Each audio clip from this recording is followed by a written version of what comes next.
Yeah, you know what it is. White and purple, white and purple, white and purple, white and purple. Yeah, you know what it is. White and purple, white and purple, white and purple, white and purple. Yeah, I'm glad to say that I'm a Kahok. I'm about to graduate. Yeah, you know what it is. Collinsville High School, a champions. Yeah, screaming that's us. And when we on top, boy, quit fussing. All around my town, everything is white and purple, white and purple, white and purple, white and purple. We shut it down for the school and the sports team. White and purple, white and purple, white and purple, white and purple. White and purple, yeah, I know you see it. You see the chaos and you tell yourself you wanna be it. I go to CHS, so I am a champ. I ran this game so long, I'm starting to get a stomach cramp. Class of 1 and 2, but we're number 1. Shout out to all my juniors, yeah, you know we get it done. White and purple, you already know. It's little easy peasy and that boy lay low. Yeah, you know what it is. Collinsville High School, a champions. Yeah, screaming that's us. And when we on top, boy, quit fussing. All around my town, everything is white and purple, white and purple, white and purple, white and purple. We shut it down for the school and the sports team. White and purple, white and purple, white and purple, white and purple. I'm about my white and purple, Scarface and DJ Screw. We on the peak of the mountain, best at what we do. Yeah, we the champs, homie, but we ain't selling shoes. These boys bleeding purple, call us the cheapin' crew. They don't gotta do it big, cause I don't play with sports. I play my cards right. Now a good report. When Dub 12 comes, it's time to roll off. I'm the back cause everybody rolling with me, Kahawks. Yeah, you know what it is. Look, all the freshmen, all the fresh sophomores, High school champions. yeah, they know what it is. All around my town, everything is White and purple, white and purple, white and purple, white and purple. we shut it down for the school and the sports team. White and purple, white and purple, white and purple, white and purple. Yeah, you know what it is. Collinsville High School, a champions. Yeah, screaming that's us. And when we on top, boy, quit fussing. All around my town, everything is white and purple, white and purple, white and purple, white and purple. We shut it down for the school and the sports team. White and purple, white and purple, white and purple, white and purple.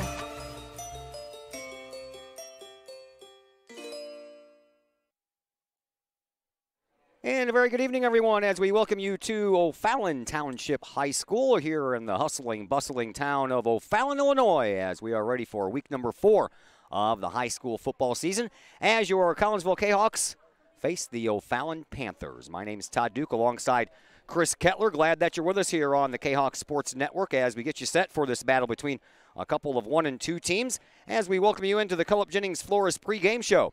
Cullip Jennings Florist is a staple in the Collinsville area, has been for generations.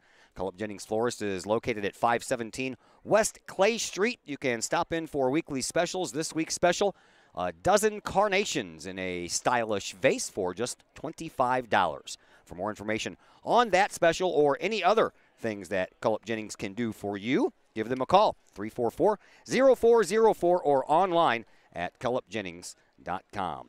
As I mentioned, Collinsville comes in at 1 and 2. O'Fallon comes in at 1 and 2. Collinsville's lone win was in week 2 against Triad, a 46-27 victory. And the O'Fallon Panthers' lone win came last week in the rain-shortened game that started here on this turf Friday night. After about a quarter of play, they had to halt things due to all the storms in the area. And because they had a band competition going on here the next day, they had to move that game to Belleville West. And they downed Francis Howell Central by a score of 37-20. Chris Kettler, I don't know about you, but I would like to see this Collinsville Kahawk team come out and kind of handle these O'Fallon Panthers after that week last week in which we held our own in the Friday part of the game, but then kind of lost it there on the Saturday part. Yeah, things really changed there, going from the rain into the clearer weather on Saturday. The defense did a good job, a couple goal line stands, and held off Alton in the near the 20-yard line, and it was 7-0, and they were right with it until the stoppage of play, and they're going to the national anthem right now. Well, we're going to take a break anyway and bring you our conversation with Collinsville head coach Mike Popovich. That will come your way next as the Cullip Jennings Flores pregame show continues here on the Kahawk Sports Network. Florist, a Collinsville original since 1939. Cullip Jennings Florist has a wide variety of green and blooming plants, specializing in all design styles from traditional to trend-setting. Cullip Jennings Florist is, of course, your place for beautiful flowers, suitable for any occasion, from anniversaries to birthdays, graduations to weddings. Cullip Jennings Florist is there for any of life's major moments. Cullip Jennings Florist, 517 West Clay Street in Collinsville. Call 344-0404 or online, cullipjennings.com. And once again, we welcome you back to the Cullip Jennings Florist pregame show here on the Kahoks Sports Network. Week number 4 of the high school football season finds us on the road at O'Fallon High School as your Collinsville Kahawks get ready to take on the O'Fallon Panthers. Joining us now, Collinsville head coach Mike Popovich. Coach, let's go back to the 35-6 loss against Alton that took 2 days to play because of the weather. You played Friday night in the rain before it got canceled because of the storms, and when we left, you were down 7-0. Came back Saturday afternoon, and the very first snap of Saturday afternoon didn't go too well, and things kind of went downhill from there. Yeah, I think that I said in the paper last week, that was kind of my nightmare. That was what kept me up, and we short snapped everything. We quick snapped everything on Friday night just because of the weather, and we let Chris kick, and we finally have Trey Simpson back last week, and Drew Doyle's, he's a Division I long snapper. I mean, so you go ahead and you give him an opportunity, especially with it being dry out, and it just so happened that happened. At the same time, I thought we were pretty resilient the entire game. I mean, we did some good things, especially at the end of the first half. I mean, we drove right down and had a chance at the end of the first half to punch it in from I think the 2 or 3, and with 7 seconds left, and just didn't get it in. And on the flip side of that, Alton had a couple of big chances down deep inside your territory, a couple of times inside the 5, went for it on 4th down, couldn't get it done. Credit to your defense.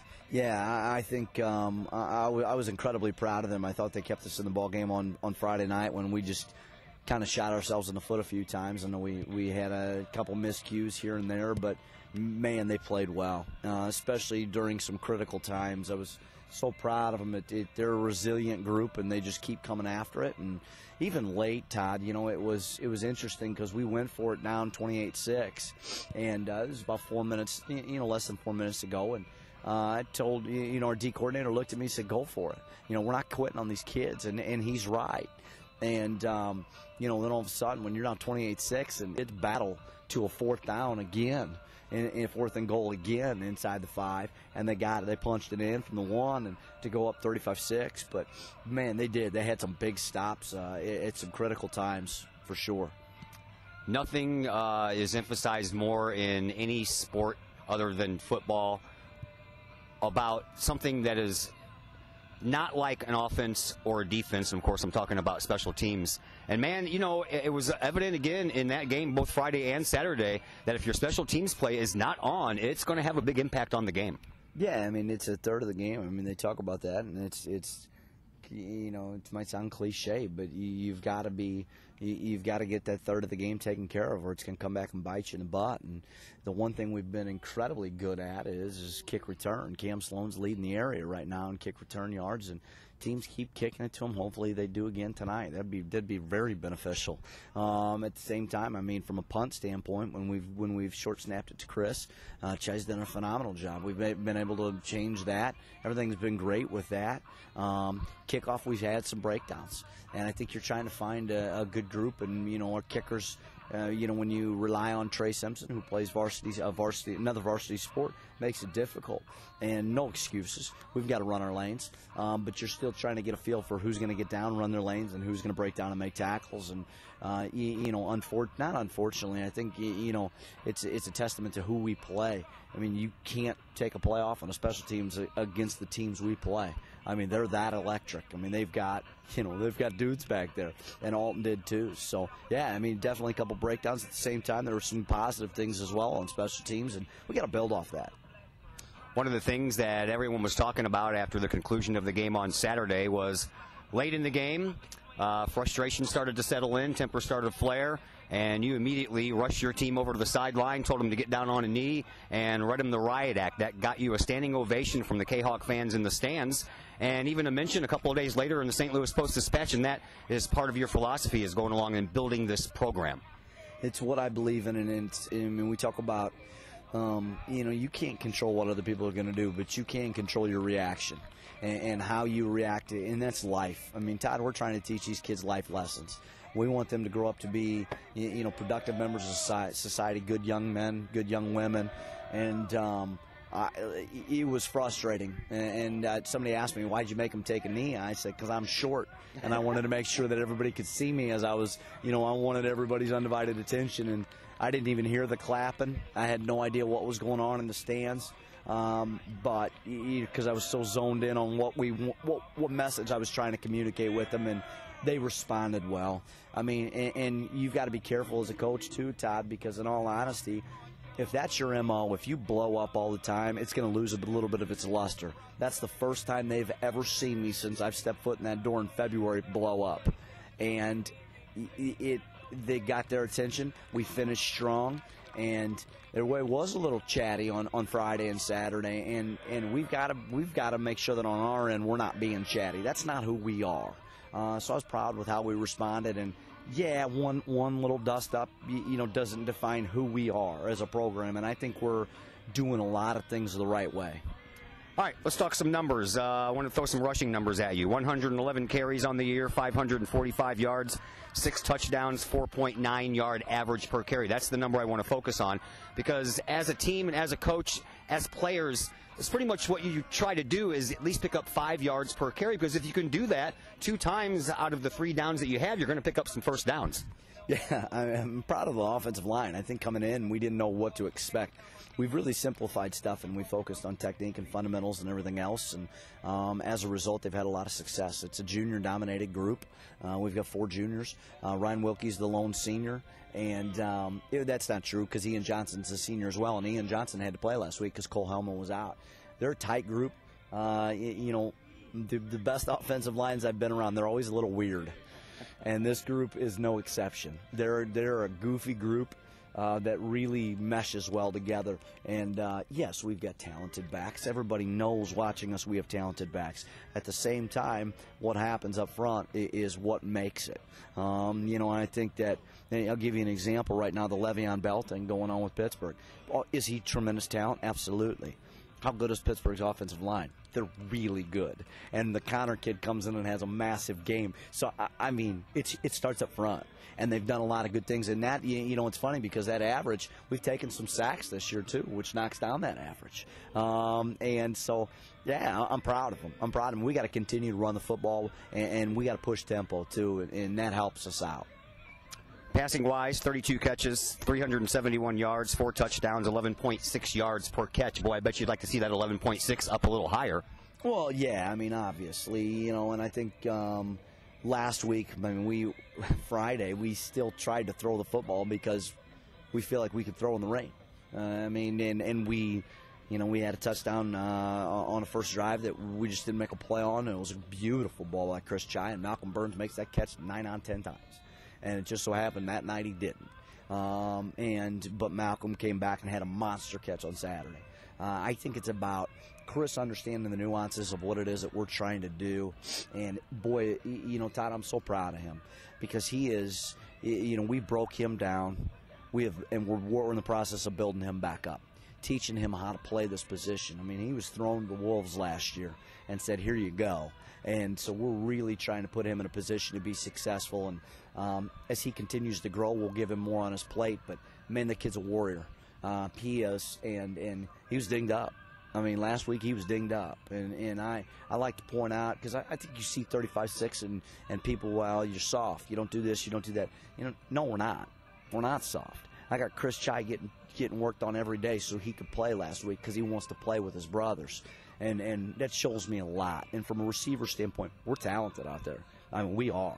And we're going to get pressed tonight, and that makes us giddy. We like the idea of teams pressing us because we feel real good. We got 2 seniors on the outside, and Ron Woods and Malcolm Burns that can flat out scoot. And they are athletes. And it would be scary if I had those kids for 4 years. Yeah, I mean, I think those numbers definitely will go up as we continue as Chris gets a grasp of the offense and his kids start understanding the little ins and outs of it as well. All right, you have O'Fallon tonight. This is a team that joined the Southwestern Conference back in 2000. You are leaving the conference after this year. So this is the 19th time that these two teams will play each other on the football field, and so far Collinsville is 0-18 against this club. Me, for one, I'd like to see you get one win against these guys before you don't put them on the schedule again for the next few years. So what you're telling me is we're due. That's right. Yeah, we need a slump buster right here. You know what, Todd? We talk about nevers in our program, and what that means is we want to cross things out we've never done before. And you know me, I'm a big process-oriented guy. So this week when we talk about nevers, the ultimate goal would be to come here and win a football game on Friday night. But at the same time, we talked about crossing out nevers during the week of practice. Like, we needed you to be the most focused you've ever been. We needed you to, buy into ball security more than you ever have. We needed you to wrap up this week more than ever. We wanted you to do things that you've never done before, and as a result, who knows, maybe on Friday night we'll be in a position to win a football game. But, yeah, I mean, it's definitely something that you think about. At the same time, I mean, we're going to go out there and we're going to do everything we can, and we're going to put our kids in a position to be successful, and we'll see what happens. Head coach Mike Popovich, thank you very much. Good luck out there tonight. Thanks, Todd. That is your head coach of your Collinsville Kahok football team, Mike Popovich. We'll take a break here on the Collinsville Jennings Forest pregame show. When we come back, of course, we'll have more names, more numbers to throw along to you. All that next on the Kahok Sports Network. Florist, a Collinsville original since 1939. Collinsville Jennings Florist has a wide variety of green and blooming plants, specializing in all design styles from traditional to trend-setting. Collinsville Jennings Florist is, of course, your place for beautiful flowers, suitable for any occasion, from anniversaries to birthdays, graduations to weddings. Collinsville Jennings Florist is there for any of life's major moments. Collinsville Jennings Florist, 517 West Clay Street in Collinsville. Call 344-0404 or online, collinsvillejennings.com. And we welcome you back to O'Fallon High School. Hope you enjoyed the conversation with Collinsville head coach Mike Popovich. I'm Todd Duke. Chris Kettler alongside. Chris, your thoughts on the coach's comments? Well, Coach threw a lot of things out there, getting this team focused in on trying to accomplish something that's never been done before and beating O'Fallon, and turning the page on some of the negative things that went on in the Alton game and taking the positives out of that. All right, more numbers to pass along to you. We'll focus on O'Fallon. They are 67-47 under their head coach Brandon Jokeris. He is in his 12th year. They missed the playoffs last year. First time under Jokeris since 2014 season. They made the playoffs in 7 of the previous 11 years. They went 4-5 in both the first 2 seasons under Brandon Jokeris. And we talked about this with the Alton head coach too, Chris. Year number 3, they took off and went 10-2, and it seems like that's the year, man. When you get a new head coach, it takes about 3 years for you to get good. Yeah, you can even look at Edwardsville. They were in the same type of situation there, and they've really taken off. So you're sitting here for this first year this year with our new coach this year, and we'll see what happens in the following 2 and 3, 4 years down the road. Yeah, when they had that 10-2 season under the current head coach in his 3rd year, that started a string of 5 years in a row with a playoff berth for O'Fallon. This program, football here at O'Fallon High School, is in its 52nd year. They are 300 wins and 198 losses, and they've made 22 playoff appearances in those 52 years. The best year they had was a 11-1 season in 2004 under Todd Moeller, who is now the athletic director here. The history between these two teams, well, you heard me talking about it with Coach Popovich in the pregame show. Collinsville 0-18 over the last 18 seasons facing this O'Fallon bunch on the gridiron. Last year, that was also a Week 4 contest at Collinsville High School. O'Fallon won that one 34-31. O'Fallon had a 20-0 to lead after 1 quarter, 34-18 after the half. But Collinsville's defense then blanked O'Fallon in the second half. The only scoring in the second half of that game was 13 points scored in the 3rd quarter by Collinsville. Chris Chai hit 10 of 14 passes in that game for 134 yards, 5 touchdowns, and 1 interception. On the ground in that game, 35 times running backs carried the ball for 188 yards. And Chris, we remember that game last year because Collinsville could have broke that string last year. 2 missed extra points, 1 missed 2-point conversion, and Zach Coffey hit the last extra point that he made. So you take those 4 points that were missed, Collinsville would have won by 1 point. They matched them touchdown for touchdown, five 5 apiece. So Coach talked about in the pregame that, you know, special teams are just as much as part of the game, and he's seen that last year when they lost to O'Fallon just by missing extra points. So Collinsville, of course, is the road team. They'll be wearing white. O'Fallon won the toss, but they have deferred. So Collinsville will get the ball first as the Kahawks are dressed in all white, purple helmets, purple stripes down the legs and on the shoulder pads, and purple numbers on the back and the front. The O'Fallon Panthers are wearing all gold uniforms today. They have the royal navy blue, if you will, color of their helmets with the big O on the side, and their numbers are on the fronts and the backs of their jerseys also in the royal navy blue. So Collinsville will get the ball first. That means Chris Chai will get to touch the ball first, but before that, we'll probably see Cameron Sloan get the kickoff. He has 6 kickoff returns this year, and that's good for 233 yards. He's averaging, Chris, 38.8 yards per return.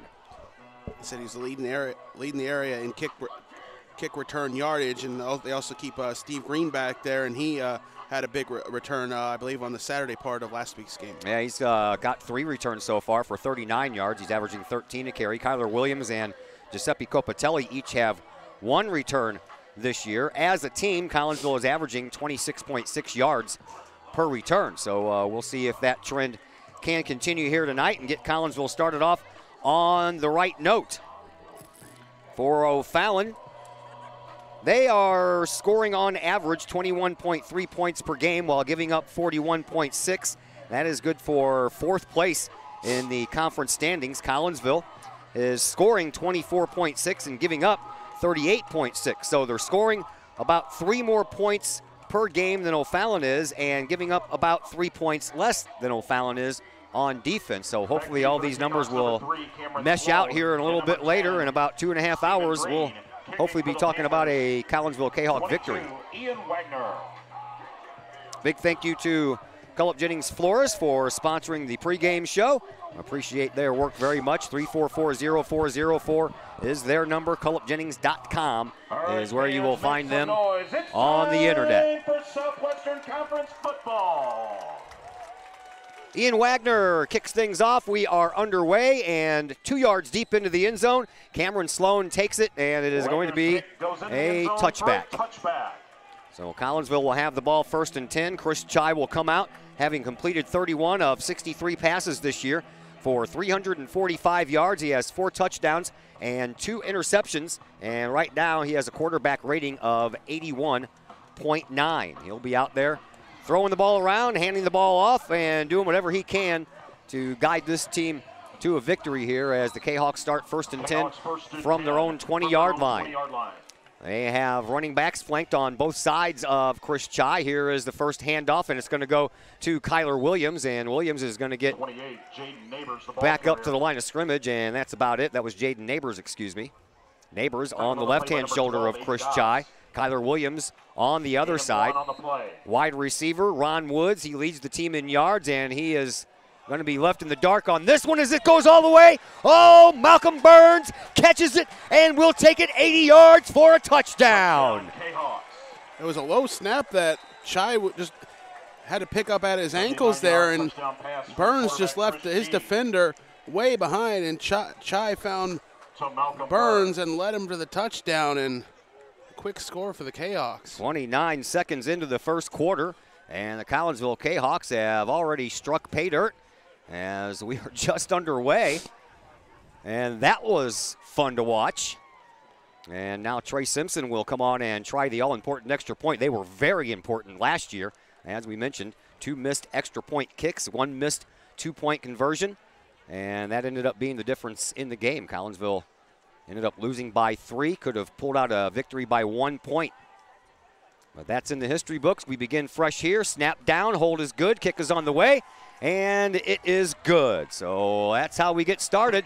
Collinsville, an 80-yard touchdown pass from Chai to Burns, and we're underway here on the Kahawk Sports Network, and we have the kickoff. Back to O'Fallon coming up next. I'm my team's #1 fan. I've never been #1 at anything until I put these babies on. Do I know where I'm going? Absolutely. We're going to the playoffs. Allstate guarantees your rates won't go up just because of an accident, starting the day you sign up. So get accident forgiveness from Allstate and be better protected from mayhem, like me. It's good to be in good hands. Get protection plus unique extras. Call me, Mike Cluck with Allstate, for a quote today. Back here at O'Fallon High School, Todd Duke, Chris Kettler along with you as we are off and running. 7-0, a 80-yard touchdown pass from Chris Chai to Malcolm Burns, 29 seconds in on the second play from scrimmage. Gabe Miller is going to handle the kickoff duties here for Collinsville. Back deep for the O'Fallon Panthers is Chris Smith. He has returned 4 balls this year for 99 yards, averages 24.7 per return. He is the deep man, couple of men up front around the 20-yard line, and if we know Gabe Miller like we know Gabe Miller, he's going to shoot this one right through the gut on a line drive, and it's going to bounce all the way down there. Yeah, he handled the kickoff duties 2 weeks ago at Triad, and that's pretty much what he did most of the time there. So Collinsville already up and running, 7-0, 29 seconds in. And a little bit of a razzle-dazzle fake. Miller didn't kick it. And Miller didn't kick it, and the ball did not travel 10 yards. And now O'Fallon touches it in Collinsville territory at the 49-yard line, but did he get all of it? Or did he fumble it? Oh, Collinsville gets the ball. Chase Counter Nope, never mind. Referee made a mistake. Kick is recovered by the Panthers. Wow. Referee pointed the wrong way. Everybody was excited. He's pointing at the team on the other side there. Yeah, the ball only went 9 yards, and Chase Counton kicking that one. And the chain's set up the other way. Yeah. Need to bring the chains back the other way. Chain gang. Looks like they've got it set up about, that's a 12-yard chain, isn't it? It was looking a little long over there. So it almost paid off there for the Kahoks to. Yeah, the ball didn't travel 10 yards, so the Kahoks couldn't jump on top of it until it did, and it died at the 49-yard line. So the kick only went 9 yards, no return. Look at how, yeah, well, okay, now it's 10 yards. All right, Christian Curtis is the quarterback for O'Fallon. He is under center, and he is going to turn around and hand the ball off, and does so to Will Ozuma. Ozuma has 64 carries on the year. 235 yards, 1 touchdown, averages 3.7 yards per carry. He only got a yard on that carry. Malcolm Burns scores a touchdown, then is the first to get in there and bring down Ozuma. Christian Curtis, by the way, 32 of 52 through the air this year, 499 yards, 6 touchdowns and 3 interceptions. He has a pretty good quarterback rating of 117, and the handoff goes up the gut. The initial line of scrimmage, Ozuma got through, and then Gabe Miller got him on the shoestring tackle before he could get any farther. It's going to be 3rd down and about 4. Panthers 3rd and 4. Deontay Williams did a good job of keeping a hand on him there, not let Ozuna get free and let Gabe Miller get that tackle. 10.5 minutes left to play here in this opening quarter. Collinsville scored on an 80-yard touchdown pass to Malcolm Burns 29 seconds into the game. Here's the snap. This time Curtis is going to go back to pass. He does so straight across the line of scrimmage, and the pass was complete to Jordan McKinney, and he busted one tackle that would have been a 4th down, but after he got through that one, he got enough for a 1st down. Holton just couldn't quite hold him up for the stop on 3rd down there, and O'Fallon gets a 1st down. So Christian Curtis has his team moving forward as they look to even the score. They had great starting field position, starting on Collinsville's 49-yard line. Now in shotgun is Curtis. One lone setback, 2 wide receivers on the far side. The handoff is going to go to Ozuma, and he'll bust it up through the line. That's actually Jacob Flores. Flores. 9 carries on the year, so that was just his 10th touch. 61 yards, no touchdowns. 6.8 yards per carry for Flores. Panthers 2nd and 6 from the Kahok 33. In shotgun once again is Curtis. 2nd down and 6 from the Kahok 33-yard line. Here's the snap, and the handoff is going to go to Flores again. He tries the right side, and he is tripped up in the backfield on a nice play once again by Cameron Sloan. Flores, the ball carrier. Yeah, tackle on the play by number 25. Tried to go around Gabe Miller there, coming in coverage there was no gain on the Sloan play to get the tackle. No gain on the play. That'll bring up 3rd down and 6. 9-10 left to play here in this first quarter. Collinsville leading 7-0. Christian Curtis at quarterback stands in shotgun. 2 wide receivers on either side of the formation. Collinsville jumped, and there's going to be enough yards for a 1st down. There is a false start penalty. Going to call it on a foul. Oh, they are. Saying Williams went on the jump of the offensive line. So, back the Panthers up 5, and instead of 3rd and 5, it'll be 3rd and 10. That brings them all the way back to the original line. A little bit of a tougher task now for the O'Fallon Panthers. For the Kahok 37. Beautiful night, sun just set. Lights are starting to take effect, and it's very comfortable out here. Again, 2 wideouts on either side. Jacob Flores is the lone setback. Curtis in shotgun. Looks over at the last second for a possible change, and now they're going to run out of time. Yep, play clock hits 0. Delay a game. That is a delay of game and another 5 yards for O'Fallon. So we go from 3rd and 5 to 3rd and 10 to 3rd and 15. We say O'Fallon got the timeout first. Oh, they did. They picked up the flag. Timeout. Charge to the Panthers. So the O'Fallon Panthers will burn one of their timeouts early.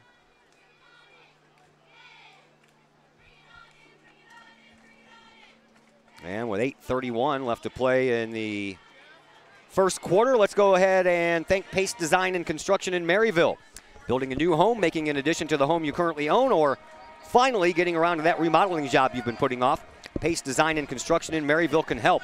Pace Design and Construction is a building and remodeling contractor that you can trust. They provide the highest quality, they are dedicated to their customers, and are committed to completing your project on time and within budget.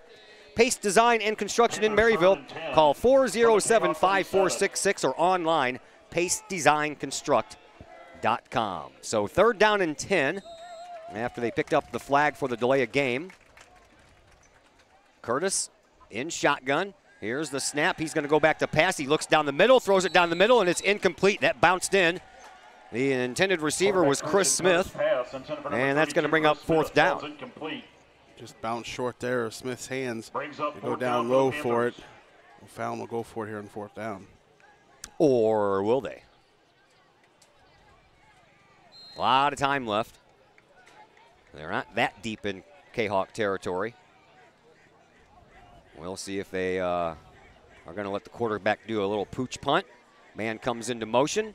Right toward our camera, back to pass is Curtis, all the way back to the 50. He dumps it off in the middle, and that ball was almost picked off by Collinsville's Drew Doyle. Jacob Flores is tried for the screen pass, looking for Flores. Drew Doyle. And it hit a lineman in the back, and Doyle almost came up with it. So a turnover on downs. Collinsville will get the ball back with 8:22 left to play here in this first quarter. Already up 7-0 are the Kahawks. From their own 37. Ball on their own 37. Collinsville, Chris Chai and company go back to work. 2 wide receivers on the far side, 2 split backs behind Chai. He fakes the handoff and throws it over the head. That's a reverse pass behind the line of scrimmage. That was intended over there for Jaden Neighbors, and boy, that one almost blew up. For number 28. Yeah, it was a pitch back technically there, so it just kept bouncing, and the Kahoks lose all them yards when it rolls out of bounds at the 30. Sure did. Man, those behind the line of scrimmage passes can be dangerous sometimes if you don't complete them, and then the guys think it's an incomplete pass, but that ball is still live. So a loss of 6, 2nd down and 16 here for Collinsville, as coming on late in the play is Giuseppe Copatelli. He lines up 3 stacked up on the left side of the formation. Chai back to pass, throws a short one right at the line of scrimmage, completes the pass to Cameron Sloan, and Sloan pushes his way past the original line of scrimmage, still on his feet, and takes it all the way down close to the 1st down marker.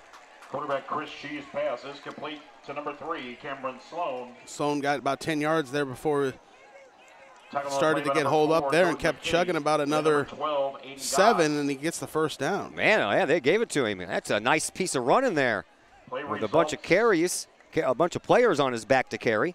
7:47, the clock stops. First down. On the movement of the chains. As soon as they place those down, the clock will resume, and Collinsville will resume this drive. Right now it's on their own 48-yard line.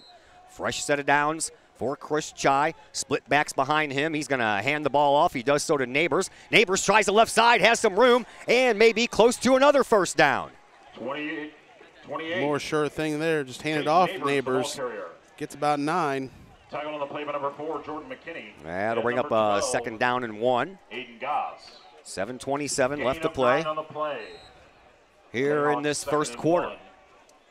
Snap, Chai, pass, and right off the bat, Jake Holton is hit, and that's going to be a loss of a couple. Pass is complete to number 4. Jake Holton wrapped up right away by Connor Sheehan. Couldn't break that tackle. Would have been able to pick up first down, could he have? The Kahawks will try again here on 3rd down. 3rd down and short. Handoff goes to Neighbors. He tries the right side, and then he's going to get wrapped up and get back to the original line of scrimmage. And it'll be 4th down coming up for the Kahawks. A couple linemen lost their blocks there. Neighbor tried to get around the corner. Lose about 1 or 2. 4th down. 4th and about 5. Chai stays out there. He's also the punter when it comes to the short yardage pooch punt, so we'll see how they want to play it. Right now, triple wide receivers on the left side of the formation. Chris Chai looks over to his coaching staff, gets a couple of hand signals, and he's ready to go back to work. 9 seconds left on the play clock. Here's the snap. Fake handoff. Chai back to pass. Throws deep down the far sideline, but over everyone's head, and Collinsville will now turn the ball back over, and the O'Fallon Panthers will have pretty good starting field position once again. Instead of Collinsville's 49, it'll be close to their own 49. Burns just couldn't get separation there, and the pass was long. Turnover on downs, but O'Fallon will have it here around where they started earlier at midfield. Yeah, just a couple of yards difference from their first drive to their second possession. Panthers 1st and 10 from their own 47. 6:15 left to play here in this first quarter. Collinsville up 7-0. Second play of the game, an 80-yard touchdown pass from Chris Chai to Malcolm Burns. That's where we stand right now. Here is Christian Curtis in shotgun, and he has Will Ozuma as his lone setback. 2 wide receivers on both sides of this formation. Here's the snap. Curtis back to pass. He throws it up toward the line of scrimmage and has a man open, and that man is Chris Smith, and that was a nice job by Gabe Miller. He took down Smith before Smith could really get going. Only got about 3 out of it. Smith just got past Cuddy back there, but Gabe Miller was there. Bring him down. Panthers 2nd and 6 from the Kahok 48. 2nd down and 6. They call it a gain of 4. And once again, Curtis is in shotgun. 2 wide receivers again on either side of the formation. This time the handoff is going to go to Ozuma. He tries the right side, cuts it back out to the left, and there's Gabe Miller to take him down right at the line of scrimmage. Yeah, he stepped up there on the line there, and Gabe Miller. Ozuna had nowhere to go. No gain on the play. So it'll bring up 3rd down and 6 for the Panthers. 5:25 left to play here in this first quarter. Same formation for the Panthers. Curtis takes the snap, bluffs the handoff, throws it down the line of scrimmage, and another nice open field tackle, this time by Ron Woods, right at the line of scrimmage, 4th down. Here's his speed there to get past the blocker, Albritton, and bring him down. Tackle on the play by number 2, Ron Woods. O'Fallon going for it again on 4th down. In Collinsville territory. At the Kahok 47-yard line. From the Kahok 47. 3 wide receivers on this side of the formation. 1 lone setback is Jacob Flores. Here's the snap. Curtis rolls out to his right. Back to pass. Has a man open and a first down before that man is finally taken down. One number 4 against another number 4. Jordan McKinney takes the reception. Jake Holton takes him down, but not after. The first down has been taken care of. Results in a Panther first down. They throw it in underneath the coverage there, and McKinney is able to get enough for a first down. Yeah, we are right underneath the loudspeaker, if you couldn't tell. Here's the snap. Curtis hands the ball off to Flores, and Flores gets across the line of scrimmage, picks up about 3. He ends up at the Collinsville 30-yard line. Tackle on the play by number 8, Dante Williams. 4:10 left to play here in this opening quarter. Gain of 3 on the play. 2nd down and 7 for the Panthers. Flores, Panthers second and 7. again, the lone running back. He stands over the left shoulder of Kristen Curtis. Here's the snap. Flores gets the handoff. He tries the left side, has some modest success, taken down, and I believe he has enough for a first. Jacob Flores, the ball carrier. Offensive line of O'Fallon holds everybody up there. Flores able to get around and pick up 5 yards for a secondary, brings him down. First down.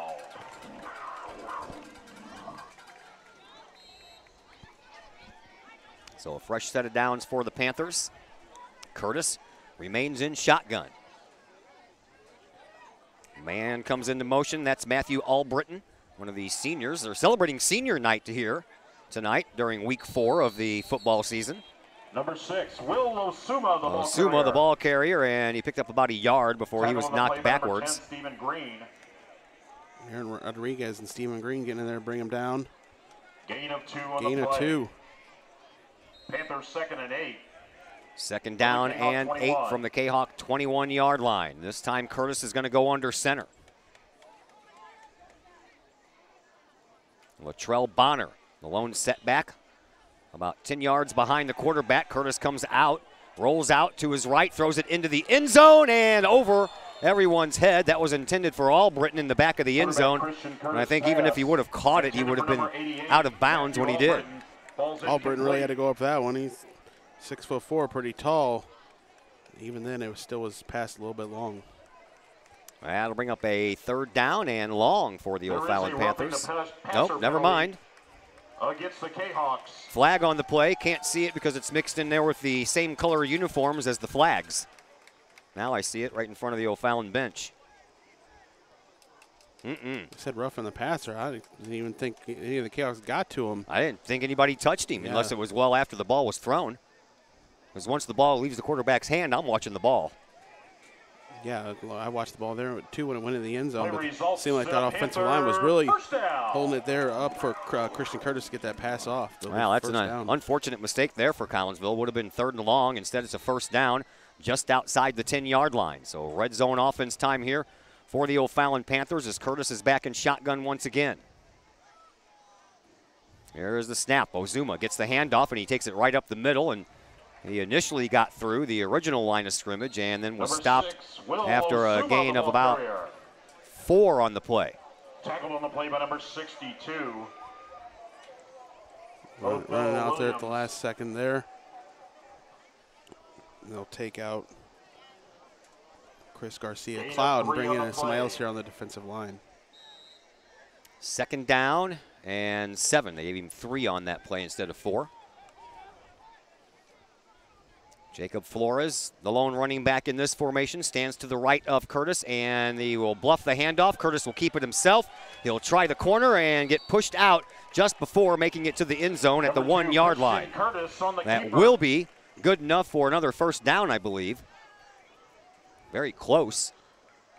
They get another first down inside the 1. It looks like the ball will be right on the 1. Looks like they're going to be about a half a yard short. The 1-yard line.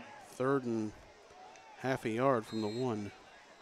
Panthers 3rd and 1. Couple of big plays here. Watch for maybe Curtis keeping the ball. Trying to get that first down. He does. He gets the push, and he's going to get pushed all the way into the end zone. Touchdown, Panthers. Touchdown, Panthers. Went under center that time and just followed the center in right of the end zone. Didn't need to get much yardage, and roughing the passer really set up O'Fallon to get that touchdown. Now the all-important extra point. On to attempt the extra point is number 25, Brooks Hackney. Out of the hold of number 3, Connor Sheehan. Hackney ready to try the extra point. Here's a snap. Ball is placed down. Kick is on the way, and it just made it through, didn't it? Yes, it did. It is good. We are tied 7-7 with 1:57 left to play here in this first quarter. We'll have the ensuing kickoff to the Collinsville Kahawks right after this timeout on the Kahawk Sports Network. Automotive in Collinsville. Mike's Automotive is a T3 certified tire center. They can handle all of the basics like oil changes and tune-ups, and the not so basic stuff like complete engine rebuilds. Mike's Automotive also has 24-hour towing and 3 locations in Millstadt, St. Louis, and in Collinsville at 1150 St. Louis Road, just blocks from the high school, or call 345-0611 online at mikesautomotive.net and Mike's Automotive on Facebook. Todd Duke and Chris Kettler are back with you here on the Kahok Sports Network, live from O'Fallon High School. 1:56 left on the clock here in the first quarter. We have a good one going on here. We are tied at 7 after a 2-yard touchdown run by the O'Fallon quarterback, Christian Curtis. Here is the kickoffs. Cameron Sloan is back deep, and he is going to catch this one. Nope, he's going to give way for Green, and Green takes it up the far sideline and gets pushed out of bounds at about the 27-yard line. All in all, not a bad run back there by Stephen Green on the return for the Kahawks. Stephen Green. Knocked out of bounds by number 24. Green gets about 25 yards on that. Spires. Last one wasn't returnable as it went into the end zone on the kickoff at the beginning of the game. So Kahawks will set up here short of the 30. Right. I'll tell you what, Stephen Green stepped right in front of Cameron Sloan and got that ball. I'm sure that's okay, but I'm sure something's going to be said next time. Wasn't going to say anything on that, but yeah, he stepped in front of him. He did. Here's a handoff, and it gets past the original line of scrimmage, and good for a couple of yards as Stephen Green comes in and gets a little bit of a handoff there. No, it was, he said it wrong. Yeah, probably, so I could see. It was Kyler Williams. Kyler, all right. Oh, Collinsville takes off early. That was Ron Woods. He was off and running before anybody else moved. There is a false start penalty against right here in front of us. Ron Woods is ready to go. And he'll go out. They'll bring in TJ Williams. So Williams will step in and take over as the near side wide receiver. Jake Holton is in the slot from their own 25. On this side. Split backs behind Chai, Jaden Neighbors, and Kyler Williams. Malcolm Burns, the wide receiver on the far side of the field. The handoff is going to go to Neighbors, and Neighbors skips a couple of times and continues forward. Whistle on the play. The ball came out well after the whistle. So almost back to the original line of scrimmage for Collinsville, but it's going to be 3rd down and 11. He kept trying to go so much there, he just about lost the ball. Under a minute to play here in this first quarter. Kahawks 3rd and 11. Kahawks facing a 3rd and long. Still showing split backs in the backfield. 2 wide receivers on the near side, 1 on the far side. 10 seconds left on the play clock. Chai barks out his signals, takes the snap, goes back to pass, looks, throws, has Burns at the 30-yard line, and then Burns is going to make it close to a 1st down as he runs out of bounds and stops the clock with 24.5 seconds. Malcolm Burns. Burns pulled down from behind there. Number 12, Aiden Goss. Going to be about a yard short of the 1st down. Yes, they are. They're going to 4th and a yard. Go for it. Here's the snap, and the handoff goes to Neighbors, and Neighbors is looking like he's going to have enough for a 1st down. The initial push, and then they pushed him back. Referee on the far side has him about a half a yard past the stick for the 1st down. Didn't give O'Fallon's defense any time to rest on that. Kahawks were quick to work back to the line, and Neighbors plowed through for that 1st down. 17.5 seconds left on the clock here in this first quarter. They set down the chains, and I don't know if you got it out of bounds or not. Kahawks 1st and 10 from their own 37. Just setting the ball right now. Wait for the ref to wind it or set the play. They'll wind it. Kahawks can still get another play off. They can. Play clock's at 20. Game clock's at 13. Here's a snap high. Chai goes back to pass. Has a man open. Oh, I thought for a second there that Cameron Sloan was going to juke to his left and have an open spot to run upfield, but that got closed up quickly. And that is the last play of quarter number 1. We head to the second quarter. We're all knotted at 7, and we'll be back after a brief timeout here on the Kahok Sports Network.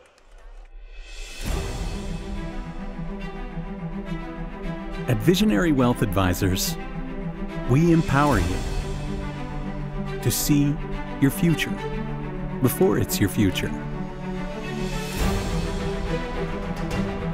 To create your inheritance.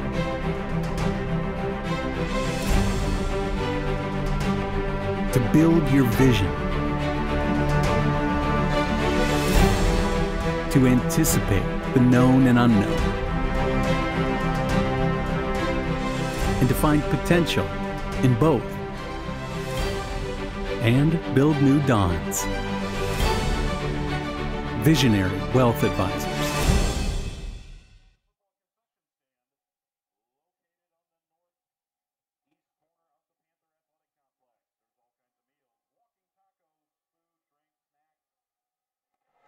Back here at O'Fallon, Todd Duke, Chris Kettler along with you. Let's also thank First National Bank of Waterloo, one of our new sponsors. First National Bank of Waterloo in O'Fallon. Check them out for your mortgage and lending needs. Why? Super low closing costs, low construction loan rates, and they do so much to support the local communities. When you need a loan, come see Bill Metzger at First National Bank of Waterloo. You can give Bill a call at 632-1010. 104 Regency Park is where they're located in O'Fallon. Online, fnbwaterloo.com. That's my bank. Member FDIC, equal housing lender. Neighbors, the ball carrier on the first play of the second quarter, and it's a modest gain of about a yard, so it'll bring up 3rd and long here for Collinsville as the Kahawks looking to drive the ball down the field for the first time since the second play when they had one play of 80 yards to put their points on the board. Now they're trying to put a drive together. Haven't been able to do that on their last 2 possessions. This is one of Collinsville's slower times getting to the line here as the play clock's already down to 4. Chai in shotgun, takes the snap with the play clock down to 2. Chai takes off and runs with it. Puts on a nice move, gets around a couple of tacklers, has a first down, and he's into O'Fallon territory. O'Fallon defenders didn't want to get beat long there, and Chris Chai found a lot of running room. Gets across midfield. That'll move the chains with 11:06 left to play as we're just underway in the second quarter. Collinsville in O'Fallon territory for just the second time here tonight. Here's the next play, and it's a handoff to Neighbors, and Neighbors is going to get wrapped up instantly, and he'll lose a couple of yards on the play. Wrapped up pretty quickly by Joel Little. And 58. And I'll give him a loss of a yard on the play. 2nd down and 11. Loss of a yard on the play. 2 wide receivers on the far side, 1 on this side. That's Malcolm Burns. From the Panther 48. Chai in shotgun, flanked by a running back on both sides.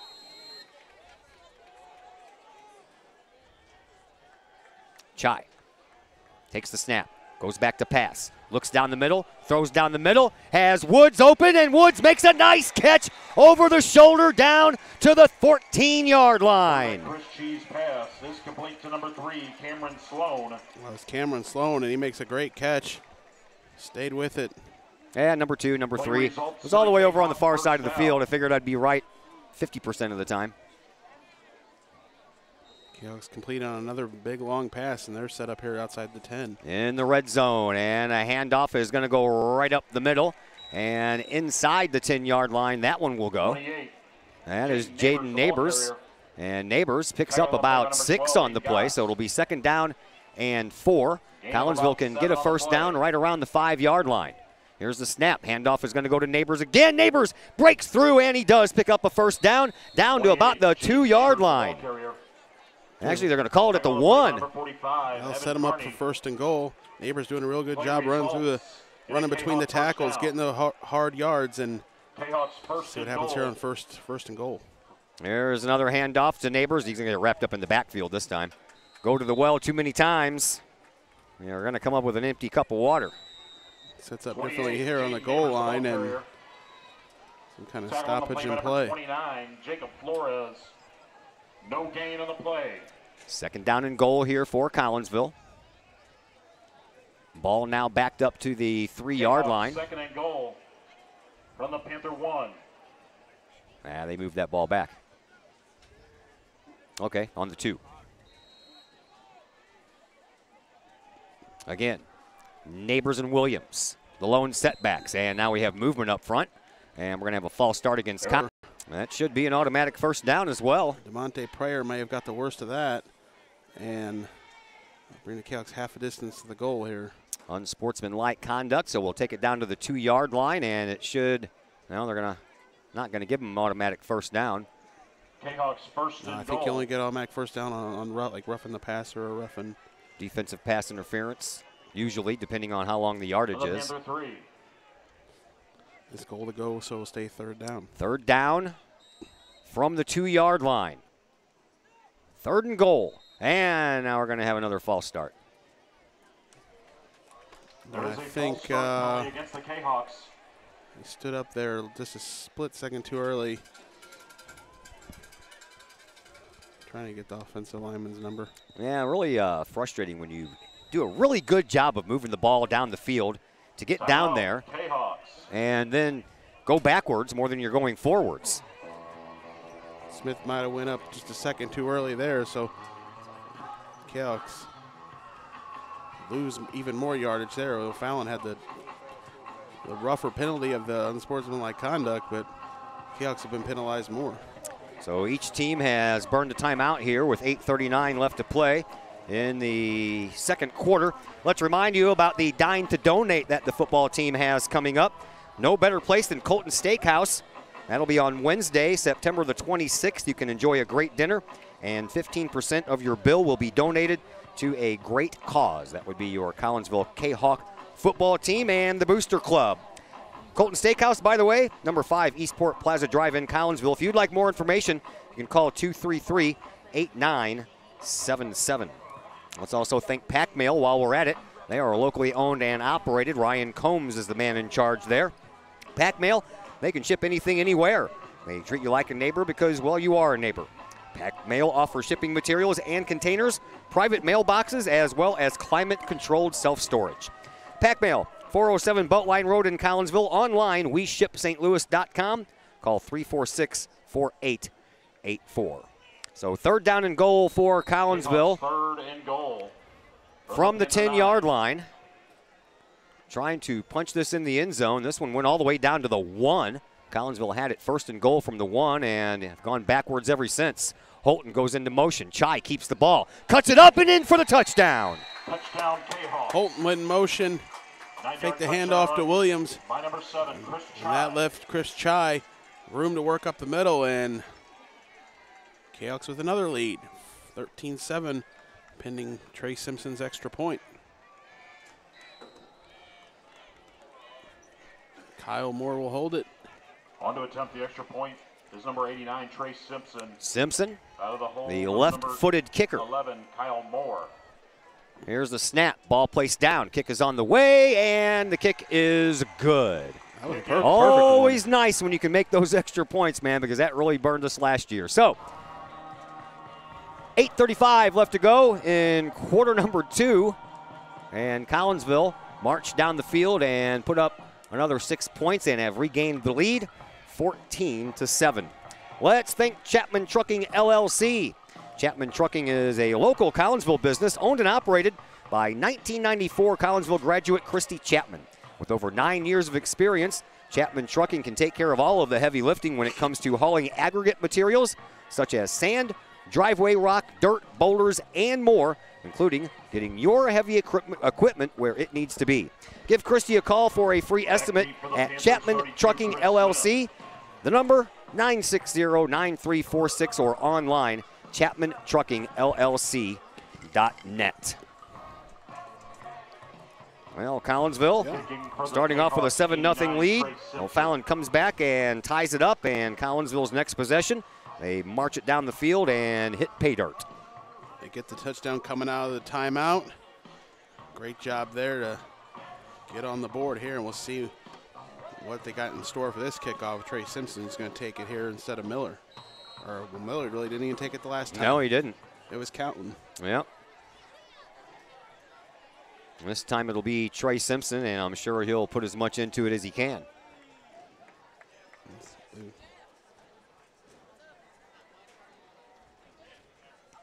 He does, and it is going to go into the end zone, and that will be a touchback. There you go. That's a good kickoff there. Yeah, a lot better than the 49-yard line, isn't it? O'Fallon's first 2 possessions started off close to midfield like that, but not this go-around. Yeah, the onside kick and then the turnover on downs, and now, yeah, O'Fallon will start deep in their own territory. Have to work with a much longer field now. From their own 20. Kristen Curtis will bring his team out of the huddle here on the sideline and try to orchestrate another drive. 8:35 left to play. Second quarter action. Collinsville up 14-0. Don't forget, coming up at halftime, it'll be the Cafe Agape halftime show. We'll scour the internets and see what kind of scores we can find for you here on this Friday night, week 4 of the football season. Here's a snap, and the handoff goes to Ozuma, and he breaks the original line of scrimmage and then gets wrapped up at the 25-yard line by Gabe Miller. Number 25. Drew Doyle getting the first hand on him there to slow up Ozuna. Miller finishes him off. It'll be a 5-yard gain. Yep, got half of what he needed, so second down and 5 from their own 25-yard line. And once again, Curtis is in shotgun. Ozuma goes from his right shoulder to his left. 3 wide receivers on the far side in a tight end formation. And back to pass is Curtis. He looks to his left, throws to his left, and he overthrows Latrell Bonner, his intended receiver. Curtis pass intended for number 11. Latrell Bonner falls looking for incomplete. Latrell Bonner there. Yeah, looked at him the whole way, too. Brings up Just third down for the overthrow him. He was the only wide receiver over here on the near side. 3 wide receivers on the far side, and right after the snap, Curtis darted his head to the left, and it stayed there the whole way. So now I need this third down stop here because O'Fallon will surely punt deep in his own territory if Chaos can hold him here. Curtis in shotgun, takes the snap. He hands the ball off and does so in first down fashion to Jacob Flores. 29, Jacob Flores. Flores picked up about 10 on that play, only needed 5. Play by number 26. Tight end got the block there for Flores. Play results. Get him outside enough. Pick up the 10 for the first down. Chains move. Stops the clock, 7:47 left. And now the clock starts back up again. In shotgun, Curtis. Here's the snap. He's going to go back to pass. He throws it down the middle. He's got a man open. There's going to be a flag. There probably was going to be a flag anyway as Ron Woods grabbed the receiver by the back of the collar before the ball even got there. From number 2, Christian Curtis. That would have been better than giving up the touchdown pass. That would have only been 15 yards. Do everything you can on a long play like that. Take the penalty. It didn't work out, and Chris Smith catches it for the touchdown. On to attempt the extra point is number 25, Brooks Hackney. Out of the hold of number 3, Connor Sheehan. Extra point try forthcoming. Both teams have big, long touchdown passes. Yeah, they do. Here's the snap. Oh, bad fumble there on the return, but boy, he got give credit to the holder. That was a bad snap, and he got it from his leg and then put it back down in time, and the kick is good. So we are tied at 14, and unfortunate turn of events there as Collinsville had the O'Fallon Panthers kind of stuck deep in a 3rd and long situation, but O'Fallon comes back and picks up a 65-yard touchdown pass. Who was the one who scored that pass again? I thought it was 32. 32? Chris Smith? Okay. Chris Smith. Yeah, Chaos couldn't get the stop on 3rd down there. 3rd and 5 on the 25, and then the very next play, O'Fallon scores the touchdown. Maybe this is going to be a shootout. Looking like it, isn't it? And that took less than a minute after Collinsville scored their touchdown. 8:35 left on the clock when Collinsville scored. 7:39 on the clock now, so that took only 56 seconds. Yeah, 1, 2, 3, 4 plays. So now the Panthers once again will kick the ball off, and back deep for Collinsville again is Cameron Sloan. To Sloan's left, that would be Stephen Green.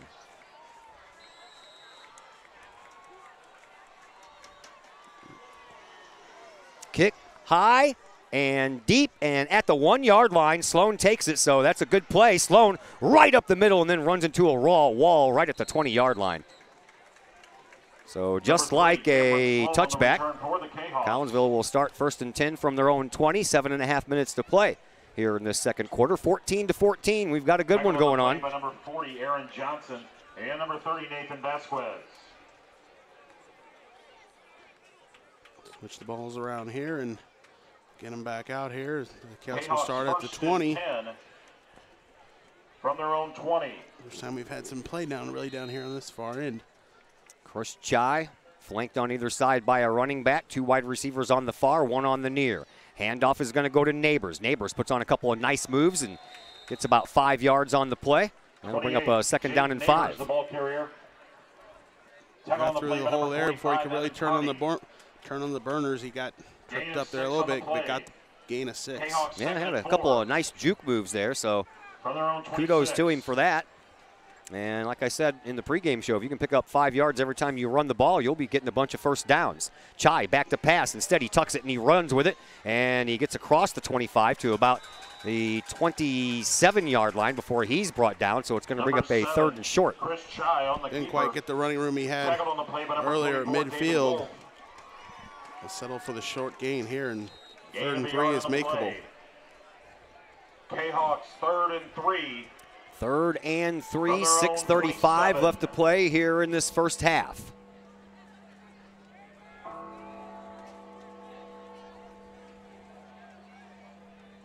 Malcolm Burns lines up on the near side sideline. 2 wide receivers on the far side, split backs on either side of Chris Chai, and he is going to throw it behind the line of scrimmage and hits Kyler Williams on the run. Kyler Williams up the far side sideline. He is finally brought out of bounds at about the 45-yard line of the O'Fallon Panthers. Big first down there for Collinsville.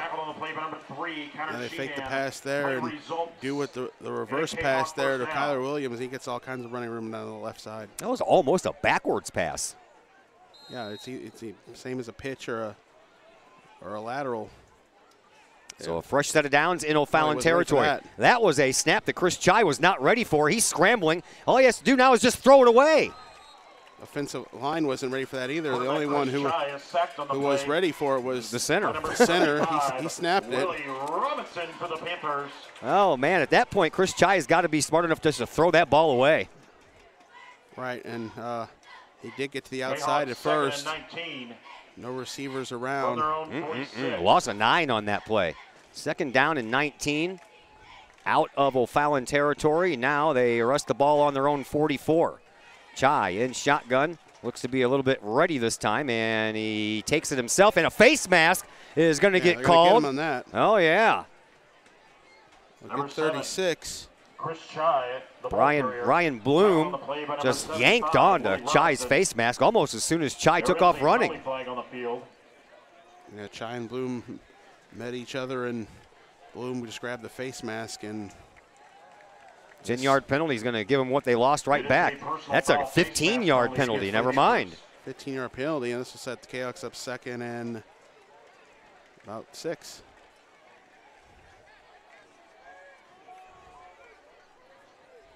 Third down? Nope, 2nd down. They'll keep the down. Well, yeah. From the Panther 41.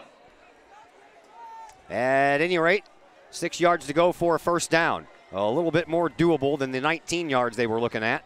Here's the snap. Chai back to pass. He throws it the far sideline, and I think he kind of let that one slip out of his hands. That was a wobbly dying duck up there, and luckily for Collinsville, that fell down in no man's land.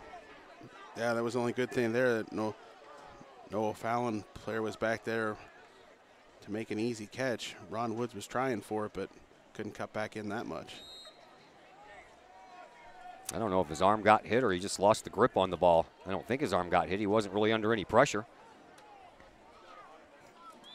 5:11 left to play here in this first half. Kahok's 14-14, and Collinsville will use another timeout. Probably not a bad idea at this point with only 5:11 left in the second half. Can't take them with you. No, and it worked out before. They came out of the timeout and got the touchdown here. This is a big play, third 3rd and 6.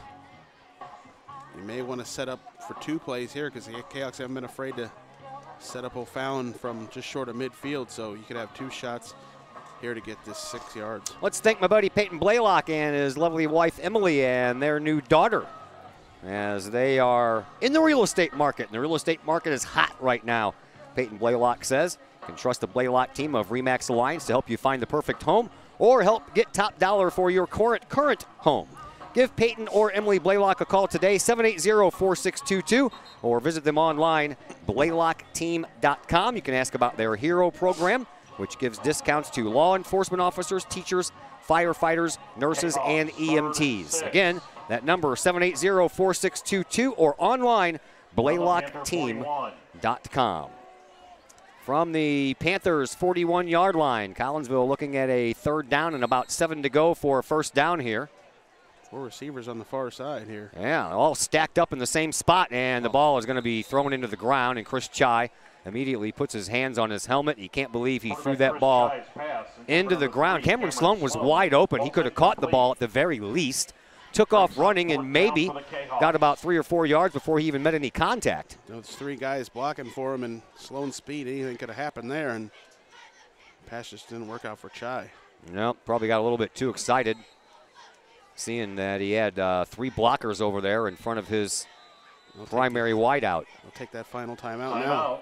Kahawks. They will. We will go ahead and thank Metro East Roofing and Guttering. They are locally owned and operated since 1987 by brothers and Kahok alums Tony and Corey Jones. Metro East Roofing and Guttering can help with your roofing, guttering, and siding needs. Located at 1231 Lebanon Road in Collinsville, Metro East Roofing and Guttering is the hometown company you know and trust. Give them a call at 345-5679 today for your free estimate, and you can visit their Facebook page at Metro East Roofing and Guttering. Collinsville has got to find a way to not take 3 steps forward and then 5 steps back, and that kind of keeps on happening, although not as on a big level as they used to do it. But a couple of times this game, Chris, they have drove the ball down the field, got close to a score, and then a penalty or a takedown behind the line of scrimmage, and before you know it, you're 1 yard away from the end zone, and then you're 10 yards away from the end zone. Yeah, there's been a few things that have been negative for them, but they've been able to recover from the most part. Bad snaps and some penalties here. We'll see if they can get this 4th down. They're going to go for it, maybe. One lone setback to the left of Chris Chai. He's going to go back to pass, empty backfield. He'll throw it, and he'll find Cameron Sloan. Sloan puts on a nice move and might have enough for a 1st down, and it looks like they're going to get a favorable spot, and that will move the chains. Sloan just about got tripped up a yard short, but he fell forward another 2 yards, and tackled on the play by number 41. That's even closer than I thought. Now they put it on the line, and they're going to give him the 1st down. 1st down, Collinsville, so a fresh set of downs begins on the O'Fallon 35-yard line. We are tied at 14, 4:47 left to play here in this 1st half. This has been a good 1st half. Chai in shotgun, split backs behind him again. He'll hand the ball off to Kyler Williams. Williams gets across the original line of scrimmage for just a moment, then juked to his left, and that's when he met someone in yellow that took him down. Slowed up by a little bit, trying to go around this offensive lineman, and that's what led to O'Fallon tripping him up. Evan Carney with the takedown. A gain of 1, 2nd down and 9 for Collinsville. From the O'Fallon 34-yard line, 4:20 left to play here in this 1st half. Oh, now they're going to,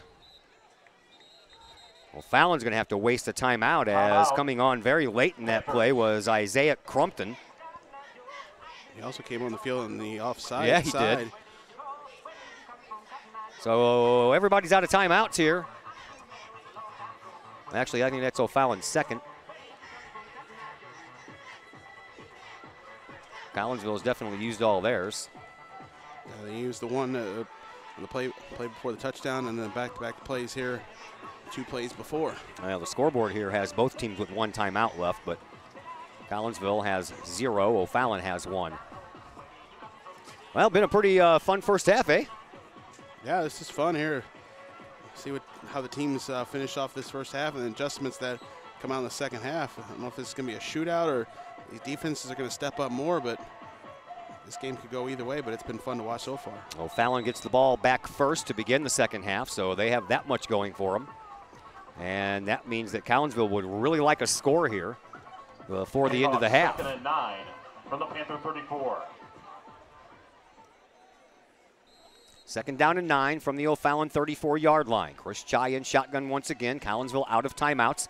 2 wide receivers on the far, 1 on the near. Chai bluffs the throw over the right side. Flag comes in late. Ball goes down the far sideline and just out of the outstretched hands. And now the referee throws his hat as well. So there's 2 flags coming from the referee as the pass fall is incomplete. Pass was looking for Quarterback Holton there. Then, yeah, the ref throws all his flags and his hat. Holding against Collinsville, 1 call.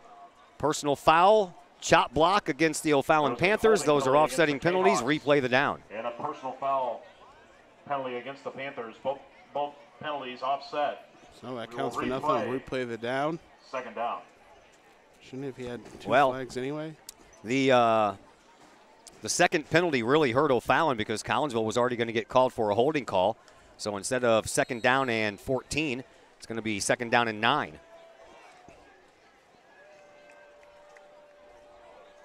Chop block came in while the pass was in midair. Yeah, it came way late. I've seen the ref throwing his hat out there. Didn't bring a second flag tonight. Wasn't because of a hat trick either.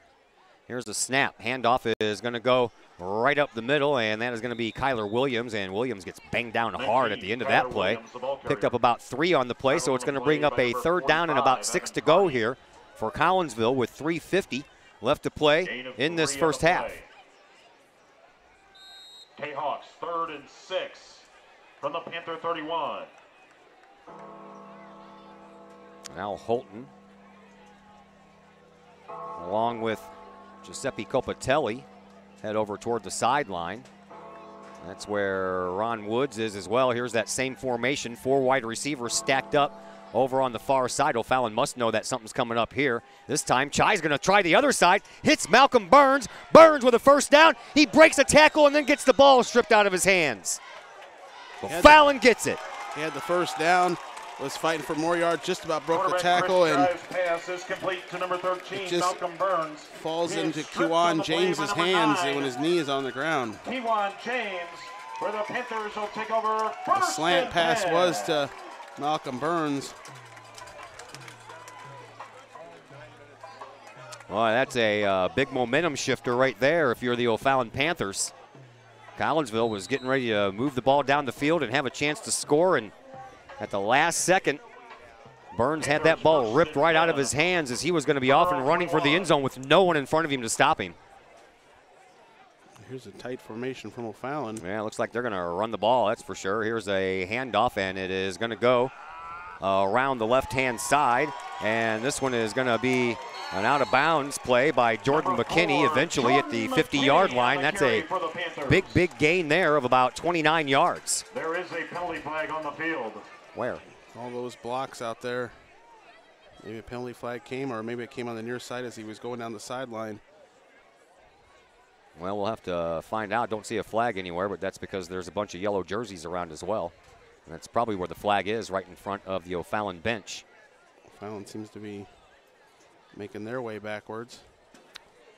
Well, illegal block in the back against the O'Fallon Panthers. Still maybe enough for the 1st down. It is going to be a 1st down. And they are going to put the ball down where the flag took place, and that's going to be at the O'Fallon 37-yard line.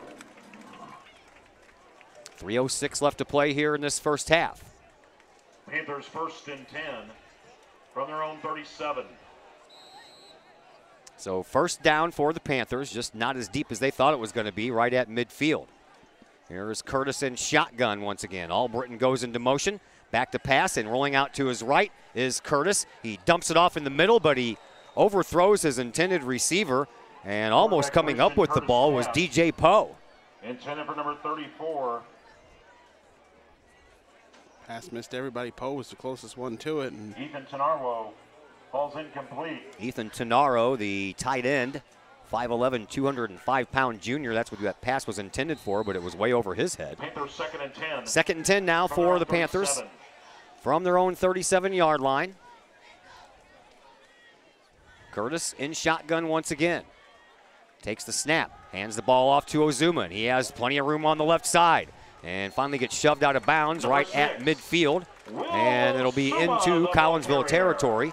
2:54 left on the clock. Clock stops while they move the chains. Stephen Green, play results in a Panther first down. All blocks there in the middle. Ozuna cuts it to the outside. Gets across midfield. Yeah, there was no one there after the first 10 yards. Curtis in shotgun. Back to pass, looks, throws, has a man just across the line of scrimmage. That is Jordan McKinney. And McKinney makes his way forward for another Panther first down. Complete to number 4, Jordan McKinney. Holton trying to beat McKinney there. Does get him to two, force him out of bounds, but not for a first play down. Results in another Panther Another first down now at the Kahok 35-yard line. Allen moving the ball down here quickly. On the Kahok 35. Fresh set of downs for the Panthers once again. Here's the snap. Ozuma gets the handoff, tries the middle this time, has some modest success, and he is finally brought down at about the 31-yard line, so it'll be a 4-yard gain. And it'll bring up 2nd down and 6 or 7. And number 79, Christopher Garcia Fights for Cloud. about 3 yards. Garcia Cloud getting the tackle there. Gain of 3, Panthers 2nd and 7. Collinsville needs to tighten up this defense just a little bit more. 2nd down and long. Curtis in shotgun. Here's the snap, and the handoff goes up the left-hand side, and a lot of room there for Jacob Flores. Jacob Flores, the ball carrier. And another first down for the Panthers. They have been moving the chains quite rapidly here on this drive. Stephen Green and 26, DJ Poe. Faster pace also working for O'Fallon. Collins defense can't get comfortable. These Panthers get this up here to the 20. 1:50 left to play here in this first half. O'Fallon driving, trying to take a lead before halftime, and they'll get the ball first to begin the second half. Here's a throw to the back corner of the end zone, and that is a touchdown. Quarterback Christian Curtis pass. Never saw it there. Pass. Jordan McKinney. Panther touchdown. Easily beats him there to the front of the end zone for that touchdown. The Panthers had their first lead of the night. That they do. Comes with 1:41 left to play here in the second. Sending the extra point. It could be 21-14. So the turnover really hurts the Kahoks there. Sure did. Here's a snap. Placed down well. Kick on the way. And the kick is good.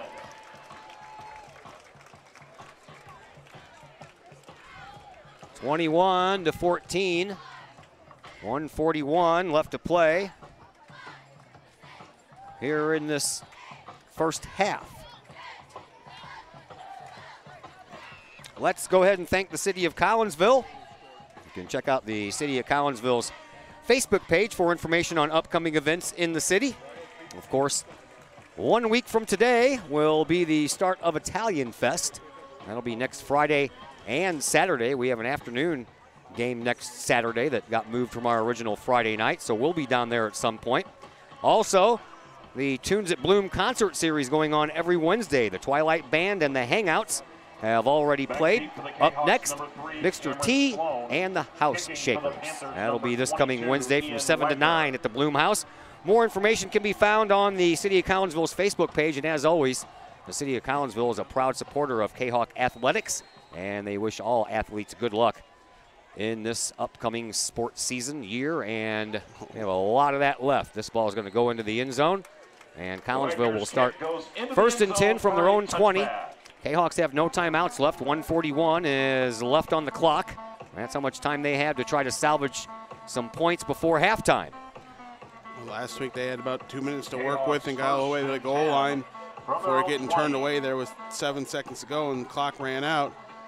So we'll see how this 2-minute offense works here tonight. 2-minute offense with no timeouts in which to help you. Starting at your own 20 doesn't help as well. Play clock already underway. Down to 17 seconds as Chris Chai and company back to the line of scrimmage. Split backs next to Chai. He'll throw the ball, try the far side sideline, and just over the outstretched hands of Malcolm Burns, or nope, that's Ron Woods. Quarterback Chris Cheese pass. And if Woods could have hauled that one in, Collinsville would have been in pretty good position to try to add some more points on the board before the end of the half, but it's incomplete, stops the clock. 1:36 left. Just half a step there, and he would have came up with that, but they're going to call a face mask here on O'Fallon, and will be a positive play for the Kahoks. Yeah, they'll get 15 yards out of it, and it'll be 1st and 10 from their own 35, so that'll help. Instead of no yards on the first play, you end up with 15, and you really didn't use a play. Just lost a little time, that's all. Yeah. Chai remains in shotgun. Here's the snap. Handoff is going to go right up the middle. I believe that's Neighbors. I'll have to wait for the bodies to peel off. And yes, it was Neighbors. He only picked up a yard, though. Clock continues to run. 1:20 left to play here in this first half. Chai in shotgun again. We'll go back to pass. He is going to be flushed out of the pocket. Has some room, puts on a move, puts on another move. Can't get around the final guy, though, and he gets dropped down. Late flag comes in once again. And Chai already going to be about a yard short of the first down. We'll have to see the penalty. There is a penalty flag on the field. Good job of making something out of nothing there, but maybe all for naught as Malcolm Burns' last little block there. He just tried to come in and help and didn't really add anything to the play, but that negates the whole thing. Sure does. And they will mark off the yardage from where the penalty was called, and that will put the Kahawks back behind the original line of scrimmage, and it'll be 2nd down and about 12 to go for a 1st down. Not much of a loss, but they keep the down, but the clock is ticking away. 1:03. Kahawks 2nd and 12. Clock From their own 34. starts back up. Here's Chai. Back to pass. Being flushed out of the pocket once again. There's another face mask call. Man, oh man. Quarterback Chris Chai is sacked on the play. Chai just about got around. Yeah, Willie Robinson. There is a penalty flag on the field. All he could grab was the face mask. Personal foul once again. That's the second personal foul flagrant face masking call against the Panthers. And if it wasn't for that, Chris Chai might have been off to the races on a couple of occasions. Well, that'll be enough yards for a 1st down. Yep, should be. Only needed 12. It's going to be a 15-yard penalty, so Collinsville will get a 1st down out of this. And again, 55.4 seconds left to play, and Collinsville can strike again. I don't know if there's a field goal range possible for Simpson, if that's something the Kahoks would consider. Well, let's see how these next couple of plays work out and see how deep down the field we can get here. 3 wide receivers set up on this formation, all of them on the left side. And I don't know what's going on now. What's going on? Okay. So they got to mark that off from the spot of the foul. Remark off. Okay. Not the line of scrimmage. Whoa. And now they got to reset the chains. And now it's not going to be a 1st down. I don't think that was enough. Well, they are going to give him the 1st down. I don't know. They are going to get the 1st down on a personal foul. They got to mark it off from the spot of the foul. Well, no, they needed. Yeah, okay. All right. Well, things are a little bit less of the yardage situation. Chai scrambles again, rolls out to his left, throws while he's on the run. Has a man. Oh, had 2 of them. Ron Woods and Cameron Sloan were both down there, but neither one could get to that ball as that one kind of hung up there for a minute. Pass falls incomplete. 2nd down and 10. Clock stopped. 39.6 seconds left. For the Kahawks. Pass looked like a bit of a floater there. Chai fighting for his life. Didn't get much on it. It's kind of hard to get anything on it when you're on the run. Yeah, fighting for his life there. And Woods or Sloan, it just split between the 2 of them. 39 seconds left. Kahawks. 2nd down and 10 for Collinsville from their own 39-yard line. Empty backfield. 4 wide receivers stacked up on the far side once again. Chai tries this side, overthrows Malcolm Burns by about a mile. Quarterback Chris Chai's pass. Burns cut in. I guess Chai was thinking he was going to go streaking down the sidelines. Now they're going to try that play a couple more times, and they're going to lull all the defenders on the far side asleep because they keep on throwing it over to the one guy on this side, and then they'll break it open over there. Watch. We'll see that happen. Woods is over there. Holton is over there, lined up in the slot.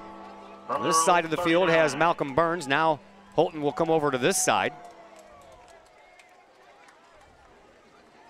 And Kyle Moore is in at quarterback. Takes the snap and hands the ball off to Neighbors, and Neighbors gets up close to the 45-yard line, but Neighbors, the ball carrier. That is. Tackled on the play by number 7. And Fallon called a timeout. Well, I hope. Timeout, Panthers. Yeah, Moore came in there, quarterback. Something happened to Chai? I'm not sure. Moore is now heading to the sidelines, and Chai is back out there, so I don't know if that was a designed one play for Moore or if Chai got rattled a little bit and had to come and sit out for one play. In the football concession stand. Not sure. Fallon will press the issue here and take their final timeout. And go get you a Chick-fil-A sandwich. Yeah, they're going to probably force Collinsville to punt the ball back here. I don't really think Collinsville would be wise to go for it on 4th down from their own 43, 44-yard line. Because if you don't make it, that gives O'Fallon a very short field to work with. Panthers have 27.8 seconds on the clock. They did just burn their final timeout.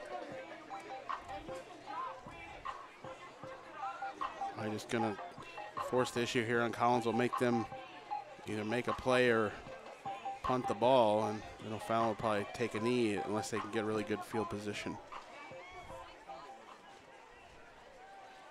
Throw the ball down the field. Let's get the first down. Chai is back out there.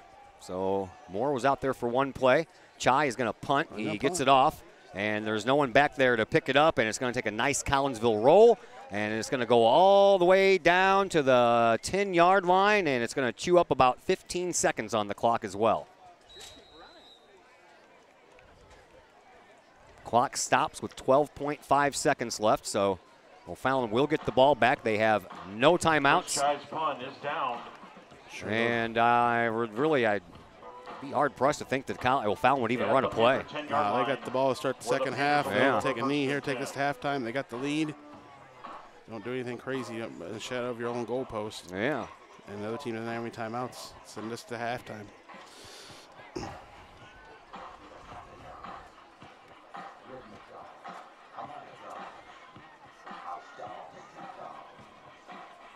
One knee here from Curtis, and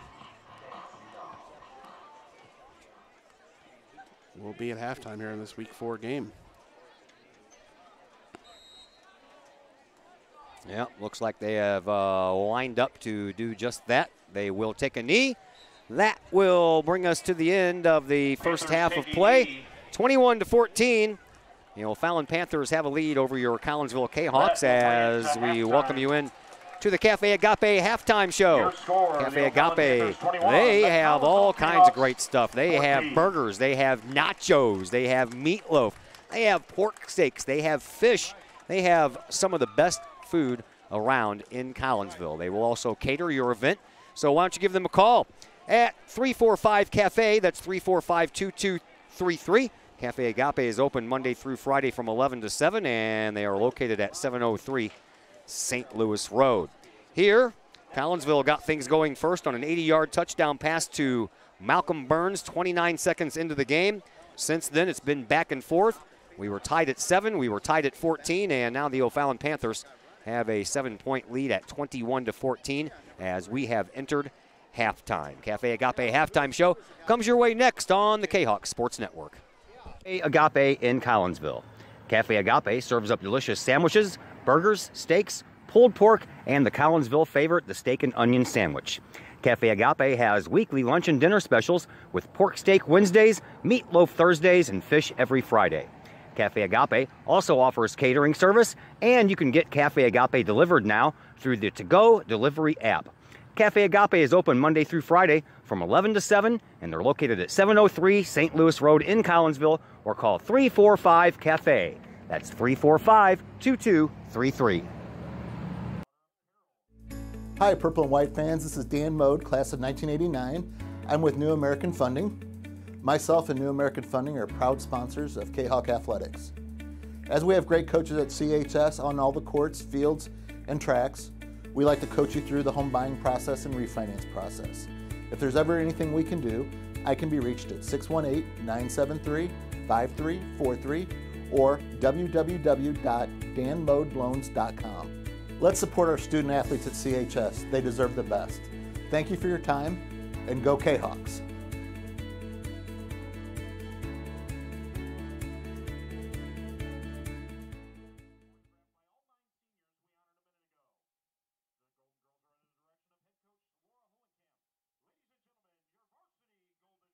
Code 3 Barbecue Supply, home of Code 3 Spices, is first responder owned by proud Kahok alums. Located at 302 East Main Street, Code 3 Barbecue Supply is your home for one-of-a-kind everything barbecue headquarters, providing the best American-made barbecue grills, smokers, rubs, sauces, and accessories, and cooking expertise from professional barbecue experts. Code 3 Spices provides award-winning rubs, sauces, and they donate 25 cents of each unit sold to first responder and military organizations that focus on providing aid to the fallen, suicide prevention, and PTSD awareness. Stop on by, see the guys at Code 3 Barbecue Supply for all of your cooking and grilling needs. Code 3 Barbecue Supply, home of the Memphis in May first place world champion Patriot sauce. Learn more about their products and mission in giving back to those who serve at code3spices.com.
Justin Brown.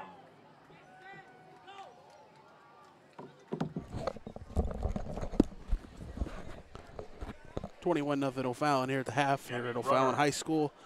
It's Kahok's trail. This is Chris Kettler. I'll take you through some scores.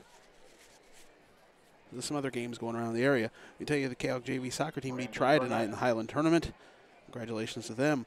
Bova West leads Alton 21-7 at halftime. Granite City Independent School now they lead St. Louis Carnahan 35-0.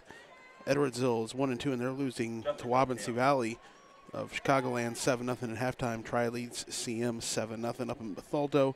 Highland all over Jerseyville 36-7 at halftime. Mascouda blowing out Waterloo 40-7 at halftime. Columbia leads Westclin 20-6.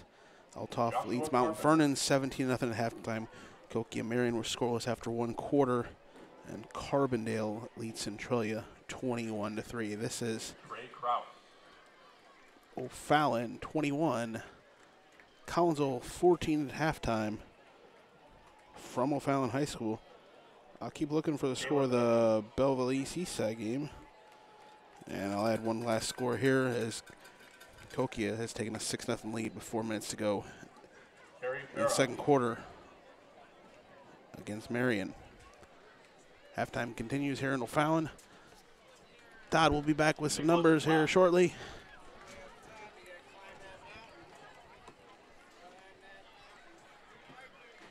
Here on the Kahok Sports Network.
Agape in Collinsville.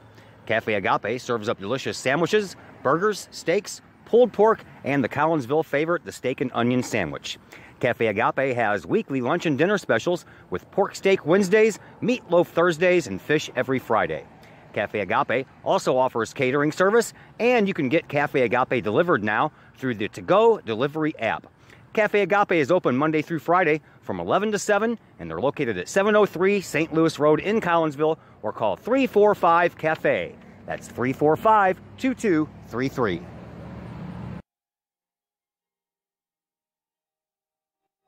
And we welcome you back into the Cafe Agape halftime show here on the Kahok Sports Network. Little updates for you. Altoff has put up a couple more touchdowns and now lead Mount Vernon 17-0 at halftime. The rest of them, I think Chris Kettler already told you about. Trying to scan through here and see if I got any more updates.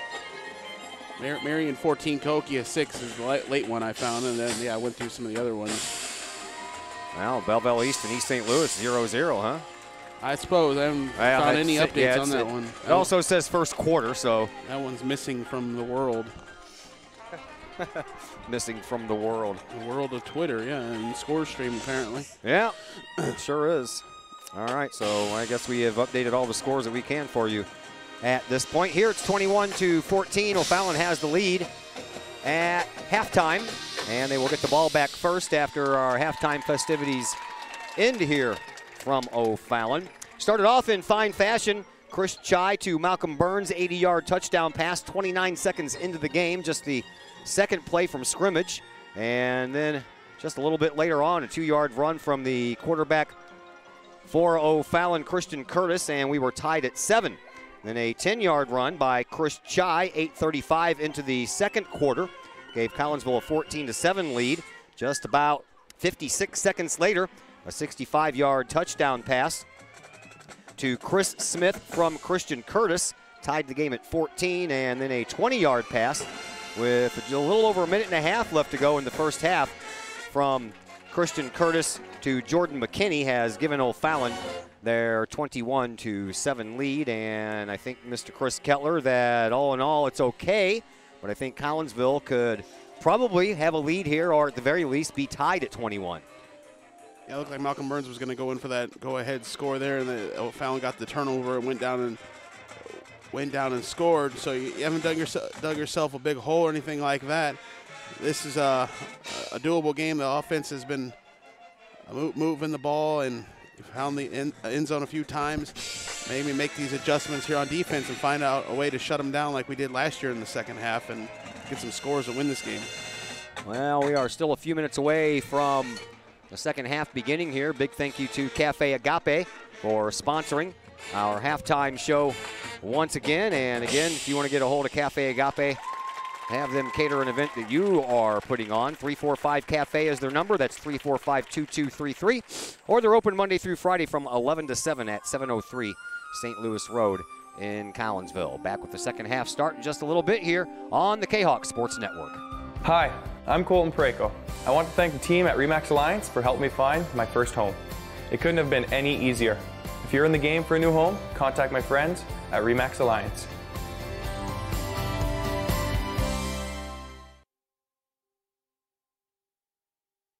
Automotive in Collinsville. Mike's Automotive is a T3 certified tire center. They can handle all of the basics like oil changes and tune-ups, and the not so basic stuff like complete engine rebuilds.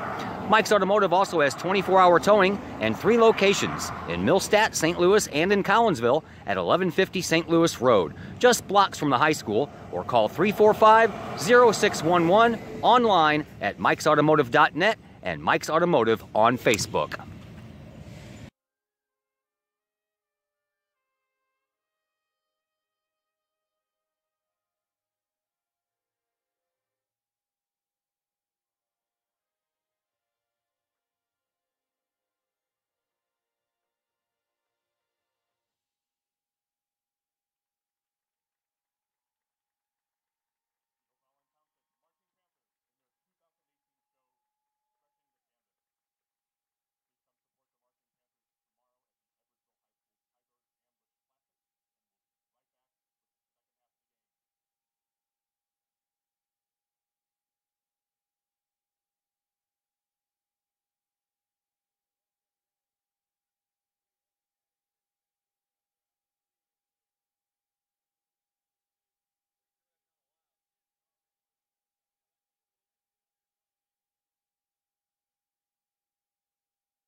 Back here at O'Fallon High School, Todd Duke, Chris Kettler along with you. We are just about ready to get the second half started. Before we do, we can pass along to you that Collinsville Cardinals are losing to the LA Dodgers right now at Busch Stadium by a score of 1-0. Bueller is on the mound for the Dodgers, and through the first 4 innings, 12 up and 12 Cardinals down. So right now, the Dodgers pitcher with a no-hitter, but it's early, just through the first 4 innings. Cardinals begin the day 1 game ahead of the Dodgers in the race for the final wild card spot.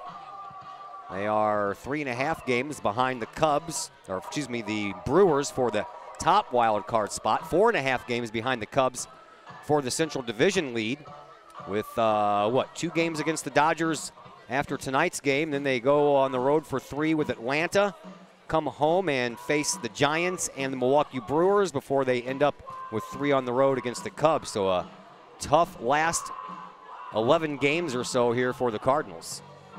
Yeah, they got a tough schedule down the stretch with the Braves and the Brewers. Hopefully, we could hope actually that the Cubs have it clinched there going in that last weekend, and the Cardinals would have an easier road. Yeah, the only sub-500 team left are the 3 games against the San Francisco Giants. Of course, the Blues opened up their training camp today. They had a free skate at the Mills, and then they'll have a open to the public tomorrow camp and a scrimmage at the refurbished and renamed Enterprise Center. So Blue season's almost here. Week number 2 of the NFL season coming up this weekend. We're already into week 4 of the high school football season, and the Cardinals are trying to make their way into the postseason for the first time in a couple of years. So very exciting time of year in sports. There's a hockey game tonight in China. Yeah, because that's a hockey hotbed there, isn't it? Boston and Calgary playing in China, which would actually be tomorrow day. Yeah. Yeah. So they can give us our lottery numbers, right? Because it's already tomorrow there. Right, exactly. Yeah. Chinese lottery. Just about ready for second half action. O'Fallon will get the ball back first. Let's thank the Collinsville Education Association. The CEA is your partner as they work to ensure quality education for our children. The CEA advocates excellence and equity in public education. For more information, you can visit the Collinsville Education Association's Facebook page or the CEA's new website, CollinsvilleCEA.org. Well, O'Fallon's going to get the ball back first here, Chris Kettler, and what do you like to see out of the Collinsville Kahawks defense right now would be a 3-and-out. Yes. 3-and-out, make O'Fallon punt, and let's return the punt for a touchdown and get another 3-and-out. Tie this thing up it's and too easy, right? Get back to business. Yeah, it looks good on paper. 12 minutes put up on the clock. We are about ready to start quarter number 3. By the way, we were supposed to have Zach Roseman here tonight taking care of our scoreboard for us, but we wish him and his family the best of luck as his sister got taken to the hospital last night. So we hope the best for them. He texted me last night and said I might not be able to be there because my sister got put in the hospital. I'm like, dude, look, take care of family first, worry about KHawksports.com a lot later. Yep, some things are more important coming first here. Yep. We're having fun with this game, but we hope the best for his family. That we do. All right. Back deep for the O'Fallon Panthers is Chris Smith. Ready to await the kickoff here from Kahok kicker and soccer player Trey Simpson. We are underway. 1 yard deep, and he runs into the end zone, does Smith, but comes back out, and then he takes a hit right at the 15-yard line. That was Jordan McKinney who actually came up with that ball, and Jermaine Burns there on the tackle, so nice job. O'Fallon starts 1st and 10 from their own 14-yard line. Worked out good for the Kahawks. He didn't let it sail all the way in the end zone. Looked like his momentum did carry him back in the end zone after catching it, but they let him return it anyway to about 13, 14. So O'Fallon comes out for their first offensive possession of the second half. Christian Curtis had a touchdown run and threw a touchdown pass in that first half. He stands in shotgun right now, 2 wide receivers on both sides of the formation. Here's the snap. He's going to hand it off to Ozuma, and Ozuma gets across the original line of scrimmage before he is stood up at the 20-yard line, so a gain of about 6 on the play. Over here near the other goal line. How about a pick 6?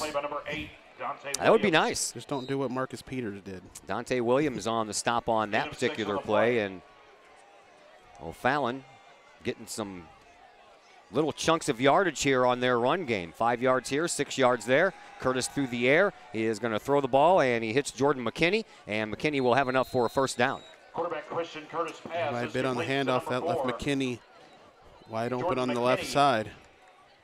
Tackled on the play by number 3, Cameron Sloan. So first down for the Panthers. So much for that 3 and out we asked for. Panther first down. No one listens to us.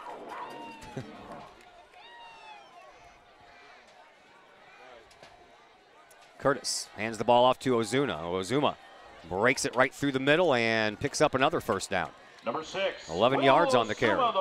12 yards on the carry after the spot to the 40-yard line. Well, Fallon's making it look easy here right off the bat. So far they are all positive plays, moving the ball up. They were having some success running the ball at the end of the first half as well. I'd like to see some halftime adjustments, tighten this thing up a little bit. Here's the snap as the man goes into motion. Handoff goes to Ozuma again, and he's got plenty of room on the left side, crosses into Collinsville territory, and is finally taken down at the Kahok 45-yard line. Keep going to that left side. Kahawks haven't been able to stop him. Ozuma, the ball carrier. Ozuma's picked up pretty much all of this yardage here in the opening plays of this third quarter. Another first down for the Panthers. They've moved the chains 3 times here in this first drive of the third quarter.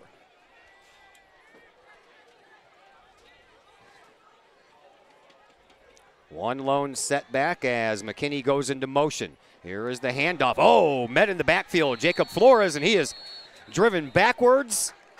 And backwards on a far, far backward push there by Collinsville's Jalen Garth.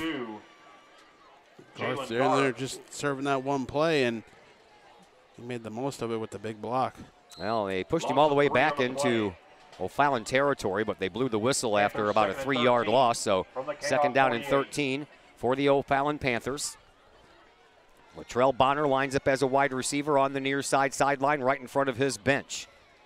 Curtis in shotgun, takes the snap, hands it off. Nope, fake handoff, throw downfield, and it is going to be a tipped pass as going in for the interception there for Collinsville was Cameron Sloan, but he can only get his left hand on it, and that was a nice pass breakup there as that ball was intended for Bonner. Falls incomplete. Goes a little short of Bonner there. Sloan was able to get a hand on and knock away. Here is the third down that you were looking for. Third down and long. Collinsville needs a stop here to maybe get the ball back from O'Fallon, depending on if they go for it or not on fourth down. Flores, the lone setback in this formation. 2 wide receivers on the far, 1 on the near. Rolling out to the right is Curtis. Flag on the play, and a catch is made all the way down to the 23-yard line, but that's going to come back. Curtis gets enough time to pass, probably because of the holding. Yep. Albritton makes the diving catch from his tight end position. That's not going to count. Holding call against O'Fallon, so instead of 3rd and 13, instead of a first down, it'll be 3rd and about 18. They mark it off from the point of the foul, which was at the 49-yard line. So this is going to go all the way back to the 39-yard line. And it's going to bring up a third down and about 25, 26 to go for a first down here for the Panthers. The penalty was called 3 yards behind the line of scrimmage, and then they tack on the yardage. So, yeah, 3rd and 25. Big play here for Collinsville. They can knock this one down and get a punt.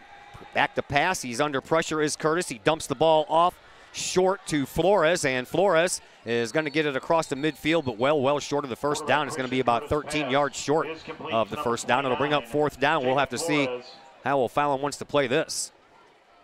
Flores comes out of that pile limping. Gabe Miller. Just cramping up here as he's going to get worked over by a training crew, and O'Fallon may punt here.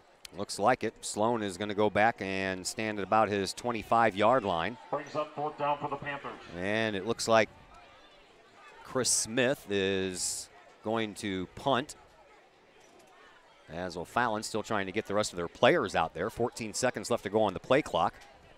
First time punting tonight, sorting out who needs to be out there. Smith takes a high snap, gets a foot under the ball, sends it high but short. It's going to bounce, and it's going to take a Collinsville bounce. And O'Fallon has yet to touch it as that ball hit the ground, went straight up, took a bounce backwards by a couple of yards, and then just kind of ran parallel with the 20 right there. So Collinsville will get the ball for the first time here in the third quarter. First down and 10 from their own 21-yard line. O'Fallon moved the ball a bit to start this opening drive, but defense does shut it down eventually, aided by the holding penalty. And Chris Chai and offense will go to work. Chai in shotgun, flanked on either side by a running back, 2 wide receivers on the near side. Here is the handoff. It goes straight up the middle, and that's by Neighbors, and Neighbors will get the ball out to the 25-yard line, a gain of 4 on the play. And a good sturdy back there taking it up the middle, getting 3-4 yards each time. It's had a good day so far for Neighbors. Collinsville with that hurry-up offense. Here's the snap. Handoff goes to Neighbors once again, and again he'll move the ball forward. This time he'll pick up about 3, and it'll bring up a third down and about 3 to go for the first down. Nothing fancy on the first 2 plays, but you have a makeable third down. Kahoks are quick back to the line. Big third down here. Here is Chris Chai rolling out to his right. He's got some room. He's got the first down and a little bit more before he runs into his own bench. Collinsville will have the chains moved and will have a fresh set of downs to work with. Helped out by Capitelli holding his block there on the far side. Chai able to use his speed to get to the marker for the first down. By the way, very nice crowd on hand here at O'Fallon. It's a beautiful night. Stands over here on the home side, this is where we are packed, and you can see the stands on the other side pretty full over there with Kahok fans, as this handoff will go a little bounce off the original line of scrimmage, and Kyler Williams will get it over the 35-yard line to about the 37. Pickup of about 5, so second down and 5. Chai in shotgun once again, hands the ball off to Neighbors, and Neighbors gets it across the 40-yard line. Actually, that's Kyler Williams again. And that'll bring up a third and short situation again. So Collinsville right now, a steady dose of running. And they're picking up about 4-5 yards every time they do. And this is the second third and short they've been in. So right now, things are moving quite well. And I had to open my mouth, didn't I? There's a penalty flag on the field. Yeah, Smith did go down and then went back up real quickly. So the Kahoks called for that penalty. False start. Instead of a 3rd and 3, it's going to be 3rd and 8. Not sure what Cody Smith was looking for there, but he took his down position and then popped right back up. David Granger into the game for Collinsville, as now we have split backs once again. 2 wide receivers on the far side. Here is a handoff to Williams, and Williams tries the left side, takes a player with him, and gets down close to the original line of scrimmage before he's pushed out of bounds. It's going to be a 4th down and a long 1 yard to go for a first. And Kahawks look like they're going to go for it. Neighbors and Williams have been able to pick up 3-4 yards when they've got their carries. See if they can get this 4th down 1. Here's the handoff, and it is Kyler Williams, Jaden Neighbors, who picks up the first down, bounced forward for about a yard and picked up 2. You got that confidence in them running backs to get short yardage like that. Well, Fallon right now confused. They were still running all over the place when that ball was snapped. A quick throw out to the far sideline, and a pickup of about 5 yards there. And that is Giuseppe Copatelli who caught that pass, so second down and 6. Out there blocking when they try to get to the outside, set up Chai on one. Now Copatelli gets his first reception, made his first reception of the year. Hurry-up offense is kind of confusing the O'Fallon defense. Here's another handoff. This one goes right up the middle, and It is Kyler Williams who will pick up about 5 on the play, and that'll bring up a 2nd down and 2. Plus it helps Kahoks continue to mix it up. Run, pass, run, pass. You can't key in on one thing or the other. And the hurry-up offense is providing some confusion for O'Fallon. Here's another handoff, and again, a little juke up the middle and another 1st down maybe. Picked up by Kyler Williams. It's going to be close depending on the spot. They needed to get to the 46. Looks like they got to the 45. And first down. That is another 1st down. That's what you like to see out of these Kahawks. They're moving the ball quite well, except for that false start penalty. Here's a snap. Chai going to pass. He passes it to Malcolm Burns and almost came down with that catch. Late flag comes in. The O'Fallon Panther fans don't agree with it, but I think it's going to be a pass interference call. Quarterback Chris Chai's pass intended for number 13. It is. Malcolm Burns falls incomplete. Number 3, Connor Sheehan defending. Like I said earlier, it's better than getting beaten in high school. Is take the 15-yard penalty, and they mugged Burns a bit there, and it's better than putting one on the board. They'll mark it off from the original line of scrimmage. It's not like the NFL where you get the ball at the spot of the foul, but the ball will go all the way down to the 30-yard line. Keeps it moving for the Kahawks. Cardinals have a hit, but no score yet, or still 1-0. Well, at least they have a hit. That's a start, right? Two hits. Okay, nice. Snap. Handoff is going to go to Chai. He bluffs the handoff on it.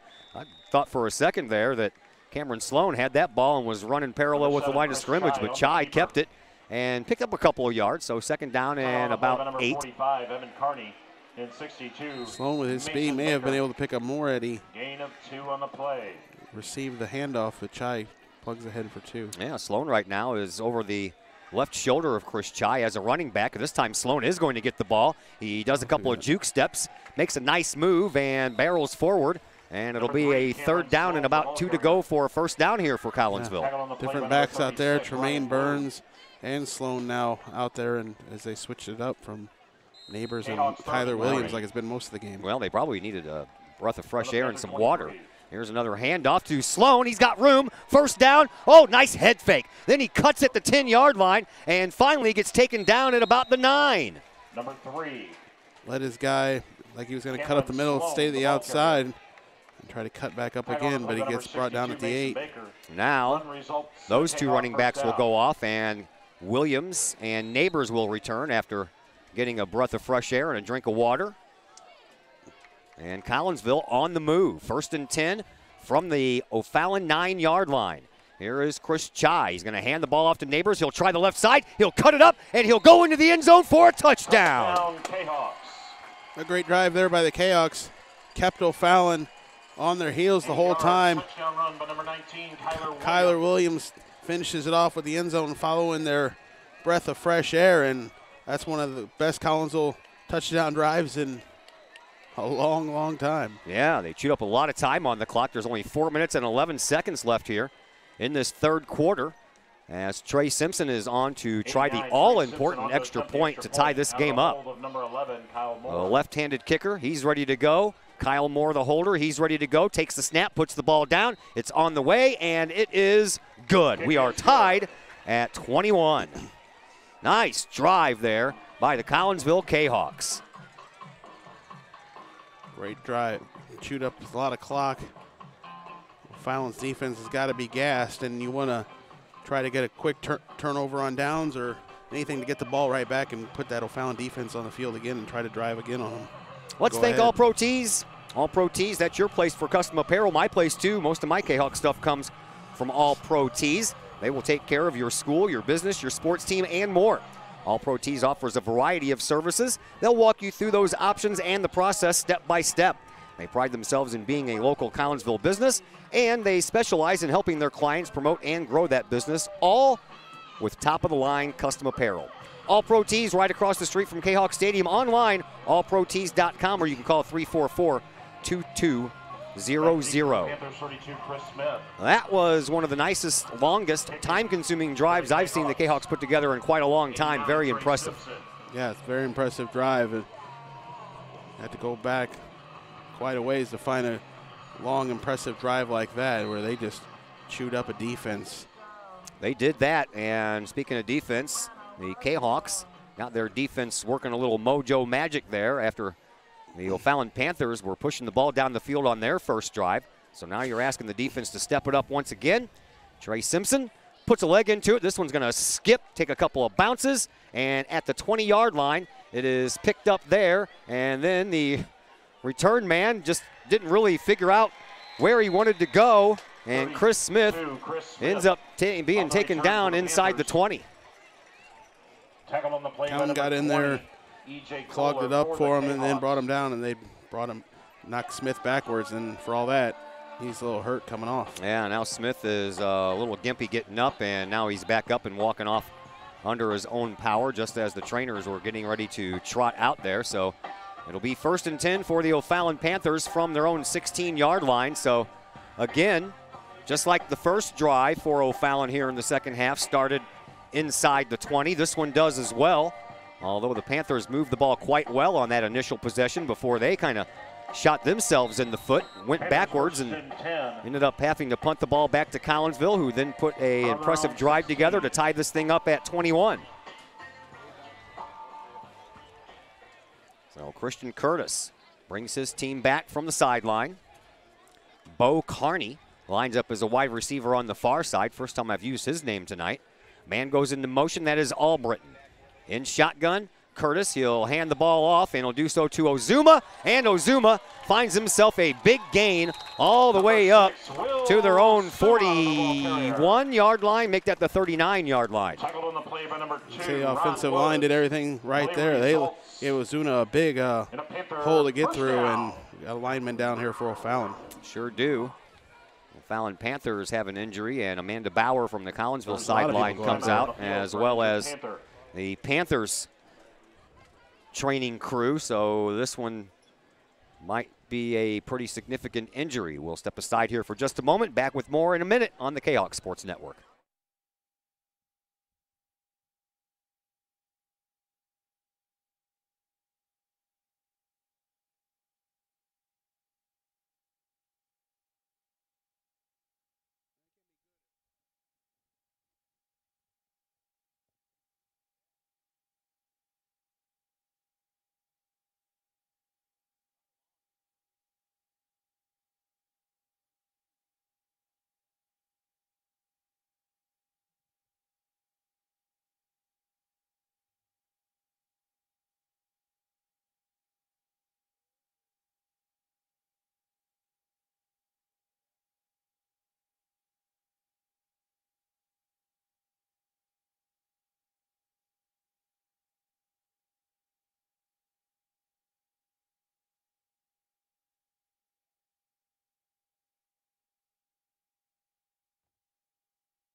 Back here at O'Fallon High School, Todd Duke, Chris Kettler with you. Mason Baker, the big 5'11", 265-pound junior lineman, comes off favoring that left leg, and we hope he's going to be okay, but it appears that that might not be the case.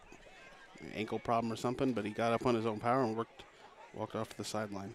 1st and 10 here for O'Fallon from their own 39-yard line. Here's a sideline pass that was intended for Chris Smith. Easy catch. No one was around him, but it went right off his fingertips and right into his bench. I think he was already trying to make his plan for up the field and went off his fingertips. Got to have the ball first. Panthers 2nd and 10. 2nd down and 10 for the Panthers. 3:45 left to play here in this third quarter. Been a fast-moving quarter up until that injury timeout. Albritton goes into motion once again. Here's a snap by Curtis. He hands it off to Ozuma. And Ozuma, who's had a pretty good second half, gets stopped after he busts through the line of scrimmage and picks up about 7 on the play. So it'll bring up a 3rd and 3 here for the Panthers. There you go, third and 3. Need a big stop here. Need to stop here, get this ball back, and you can get that O'Fallon defense back out there very, very quickly. I would not be surprised at all if they handed the ball off to Ozuma once again. Except for, I don't think he's back there now. Albritton goes into motion once again. I think that might be Flores. Nope, it's Ozuma, and he is going to pick up a first down.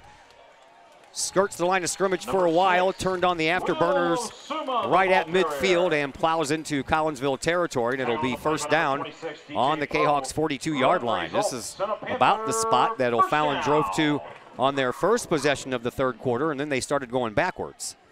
It's been a lot of Ozuma here. He's plowing up the field, getting space to work. Panthers 1st and 10. Now Ozuma is out. He needs a break. Jacob Flores is the lone setback. Curtis in shotgun once again. Tight end Albritton comes into motion towards us. Pass is going to go on the far side to Chris Smith, and Smith busts one tackle, can't get out of the other hold there of Jake Holton, and that's going to bring up a second down and about 3 to go here for O'Fallon.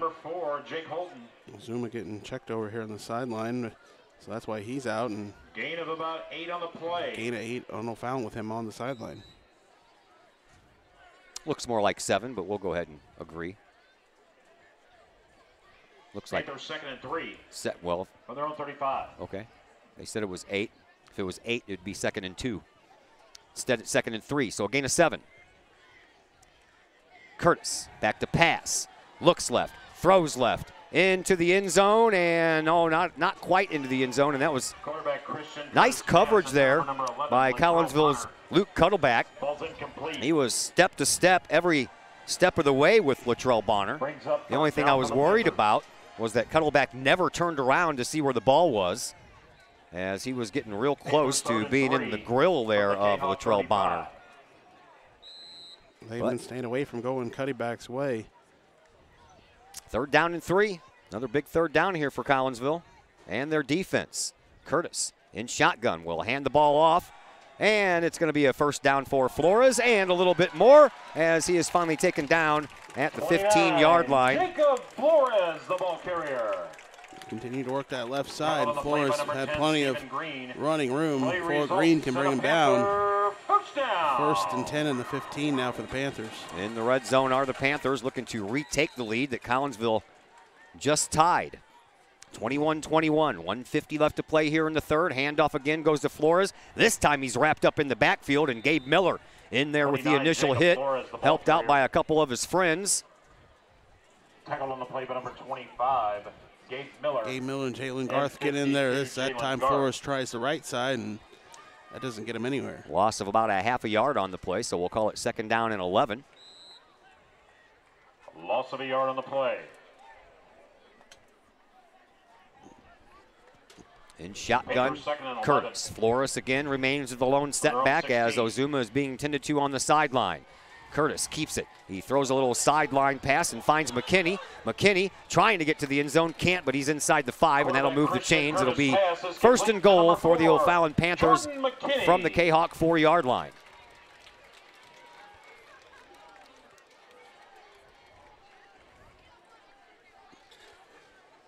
Up 1st and goal now. Play results in a Panther. So Fallon, 1st and goal, trying to get that touchdown back that the Kahawks just scored.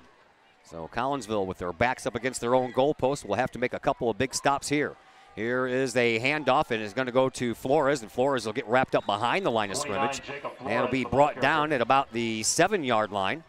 That's going to be a loss of 3 on the play. Tackled on the play by number 51. That's Tavion Quilling. Yeah, he's out there now, and Fallon tried that right side, and Quilling makes a stop. Called his name a couple of times last year, and just now back on the team this year. Under center now is Curtis.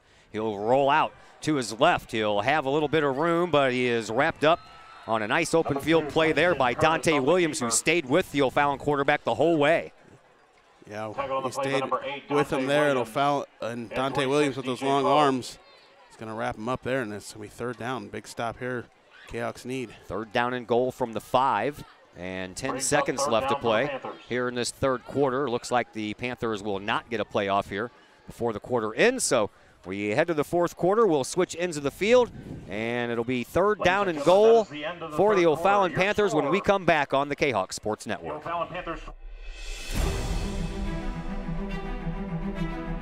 At Visionary Wealth Advisors, we empower you to see your future before it's your future.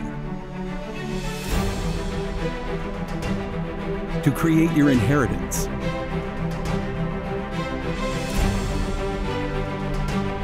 To build your vision. To anticipate the known and unknown. And to find potential in both. And build new dawns. Visionary Wealth Advisors.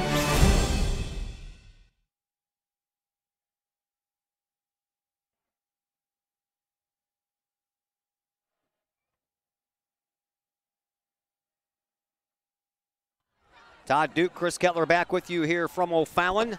Glad you're with us on a Friday night, week number 4 of the high school football season, as we bring you this game from O'Fallon High School between the host Panthers and your Collinsville Kahawks. Panthers have the ball third and goal from the Collinsville 5-yard line. Third and goal. Panthers third and goal. I'll get that right. And Collinsville from the Kahok 5.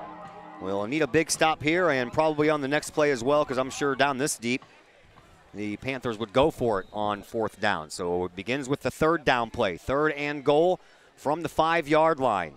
Christian Curtis is under center once again.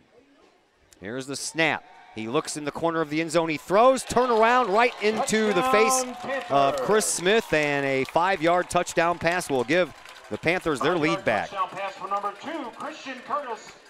Christian Curtis to Chris Smith with his second touchdown reception of the game. Just beats Luke Cuddy back there to the far side, and O'Fallon quickly with the lead here to start the fourth quarter. Extra point try on the way, and this one is good as well. So both teams have made all their extra points here tonight, and that means the O'Fallon Panthers have a 28-21 lead as we just begin the fourth quarter of play here. And let's go ahead and thank the Junior Service Club of Collinsville. Since 1934, the Junior Service Club of Collinsville has been providing women in the community an opportunity to make a difference with fundraisers and projects, all that go help the needy in Collinsville. Their next event coming up is, of course, the next event for everybody coming up. That's Italian Fest, 1 week from tonight. Next Friday and Saturday in downtown Collinsville. Look for the Junior Service Club's booth or tent or canopy or whatever you want to call that gazebo pop-up thing that they put up. They'll have one of those out there, and from underneath that, they will be selling some toasted ravioli.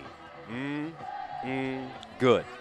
For more information on that event or any of the other events that the Junior Service Club of Collinsville has coming up, you can visit the Collinsville Junior Service Club's Facebook page. Tell them to save us some of them toasted raviolis for when we get done with the football game next Saturday. Oh, yeah. Be down there about 5 o'clock or so. Yep, exactly. Normally, I'm down there a lot on Saturday because I have a Friday night football game I normally do, but this year it got moved to Saturday, so I'll be a little late, but I'll be there. Right, so yeah, if everybody doesn't know, the East Side game next week is Saturday at 1, not Friday night like the original schedule has. Saturday at 1, it's East Side next week. Well, if the Kahawks want to pull out this victory, they're going to have to do it from come from behind style, as they battled back with their first and only possession of the second half thus far, and drove down the field, scored a touchdown to tie it, but then they allowed O'Fallon to do the same thing on the Panthers' next possession. Player still getting worked on following the extra point. Kahok player down, cramping up or something maybe. Looks like it's just a cramp problem. But now more extra personnel, including head coach Mike Popovich, will come out and tend to the injured Kahok player. So we'll step aside for just a moment. Back as soon as we are allowed to be on the Kahok Sports Network.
Back here at O'Fallon, Ron Woods was the injured Kahok player. He had to be helped off the field by a couple of his teammates.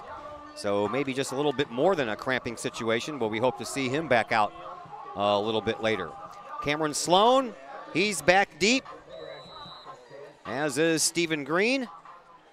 And the kickoff on the way. It is going to be high and deep. This one's going to go into the end zone, and Collinsville will start 1st and 10 from their own 20-yard line. Just 5 seconds into this fourth quarter, so still plenty of time left. Goes into the end zone for a touchback. And Collinsville's got some work to do. They trail by a touchdown. Lots of time here, but you want to see the Kahawks have another good drive like last time where they had O'Fallon's defense on the ropes the whole time and just worked it down the field slowly, methodically. And now they'll bring some different guys out here and have some different looks out here to start this drive. TJ Williams on the near side. Kyler Williams is the lone setback. 2 wide receivers on either side. Now Holton goes into motion. Fake handoff to the running back and a throw to Holton. And Holton's got some room up the far side sideline. And he is close to midfield before he is finally pushed out of bounds. Big gain there by the Kahawks. I'm talking about different set out there for the Kahawks. Holton going in motion and receiving it. And Holton will go to the sideline. Capitelli will come over here to this near side.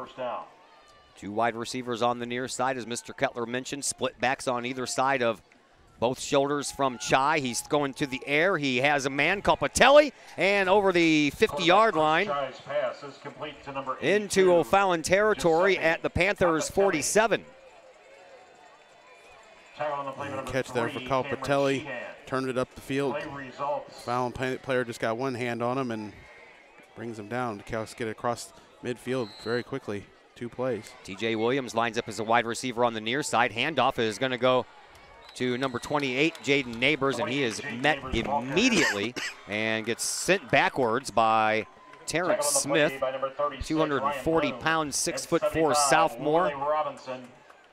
And a loss of 2 on the play. Loss of a couple on the play. The Kahawks are going to go back at it quickly. 2nd down and 12, and Chris Chai makes the Panthers jump. They'll get 5 of that back.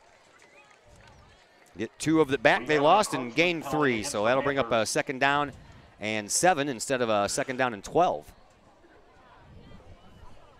Just pretend like the first down play was a positive play, 3 yards. Yeah, 3-yard play, sure. From the Panther 45. Forget about the negative play that happened before. Neighbors and Williams, your running backs. Williams gets the ball, and he is met up front immediately Yeah, no running room there. By Ryan Bloom. It stood up immediately. Robinson with Bloom in there on that stop. No gain. Third and 7 now for Collinsville. Big third down play here for the Kahawks. Split backs once again. Wide receivers, 2 on the far, 1 on the near. Chai's going to keep it. He's going to run with it. He turns left. He has a first down and more across the 30. Cuts it, 25, cuts it again, and is taken down at about the 24-yard line. Just took the ball away from Neighbors at the last second.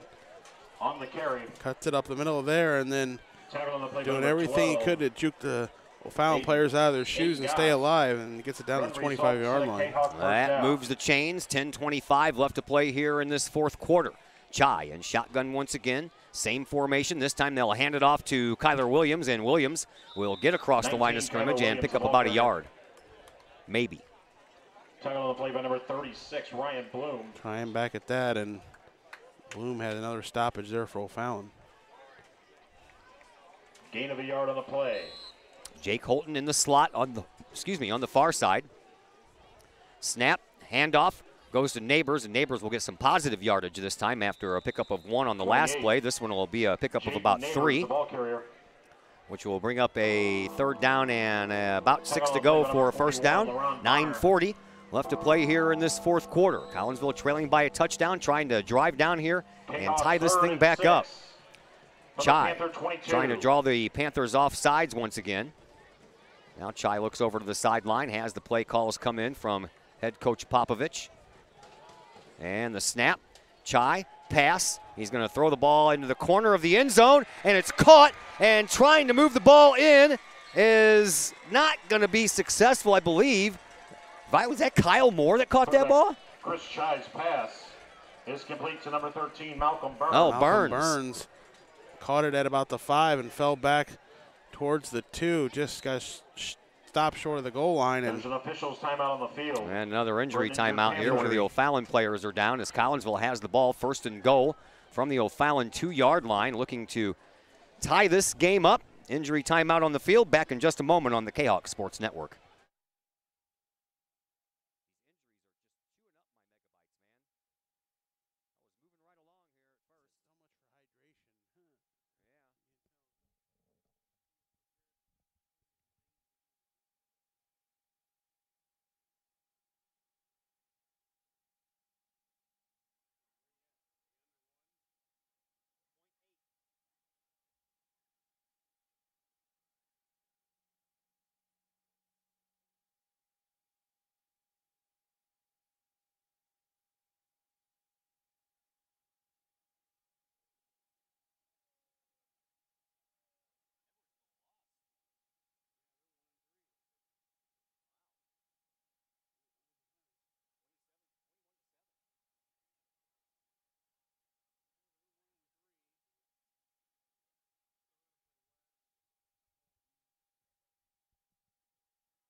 Todd Duke, Chris Kettler back with you. Still in an injury timeout here at O'Fallon, but we have some finals we can pass along to you.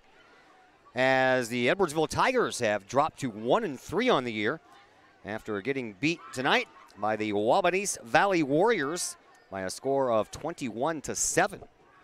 Not only that, they only gained 98 yards on offense. They were shut down. Yeah, their quarterback. So he got hurt or something. And yeah, I was just going to say that, and he's made a verbal commitment to Notre Dame. Not going to go there as a quarterback, though. They'll probably use him as a receiver from the reports that I've heard. And hydration issues have popped up here at O'Fallon as we have had a number of leg cramp issues popping up here in this second half. This is, what, our third injury timeout? Yeah, they're creeping up now more and more as they get later in this game. Maybe guys didn't quite do their hydration like they were earlier in the season. They actually, playing last week in cold and rainy weather. And today it was back up around 90. What's the latest on the Cardinal game, sir? Ooh, well, that'll take a second here. I can find out. Well, Altoff over Mount Vernon right now, 24-0 in the third. 2-0 Dodgers. Player makes his way up for O'Fallon. Well, the Cardinals need a win, man. They lose this game tonight, and all of a sudden, them and the Dodgers are tied for that last wild card spot. And really, all the Cardinals need to do is beat the Dodgers once in this 4-game series, because that means that the Cardinals would win the overall series against the Dodgers in case they need that for a tiebreaker. To play that tiebreaker game at home, I guess. Yeah. To play a tiebreaker for a wild card tiebreaker one-game tiebreaker for a one-game playoff. Belleville West over Alton right now, 42-21 in the third. Granite City all over Carnahan, 63-6. Highland defeated Jerseyville. That game's a final, 68-21. Jeez. A couple of big lopsided scores here tonight. Highland got stopped by Rochester last year in the semis, but there's probably no denying them this year.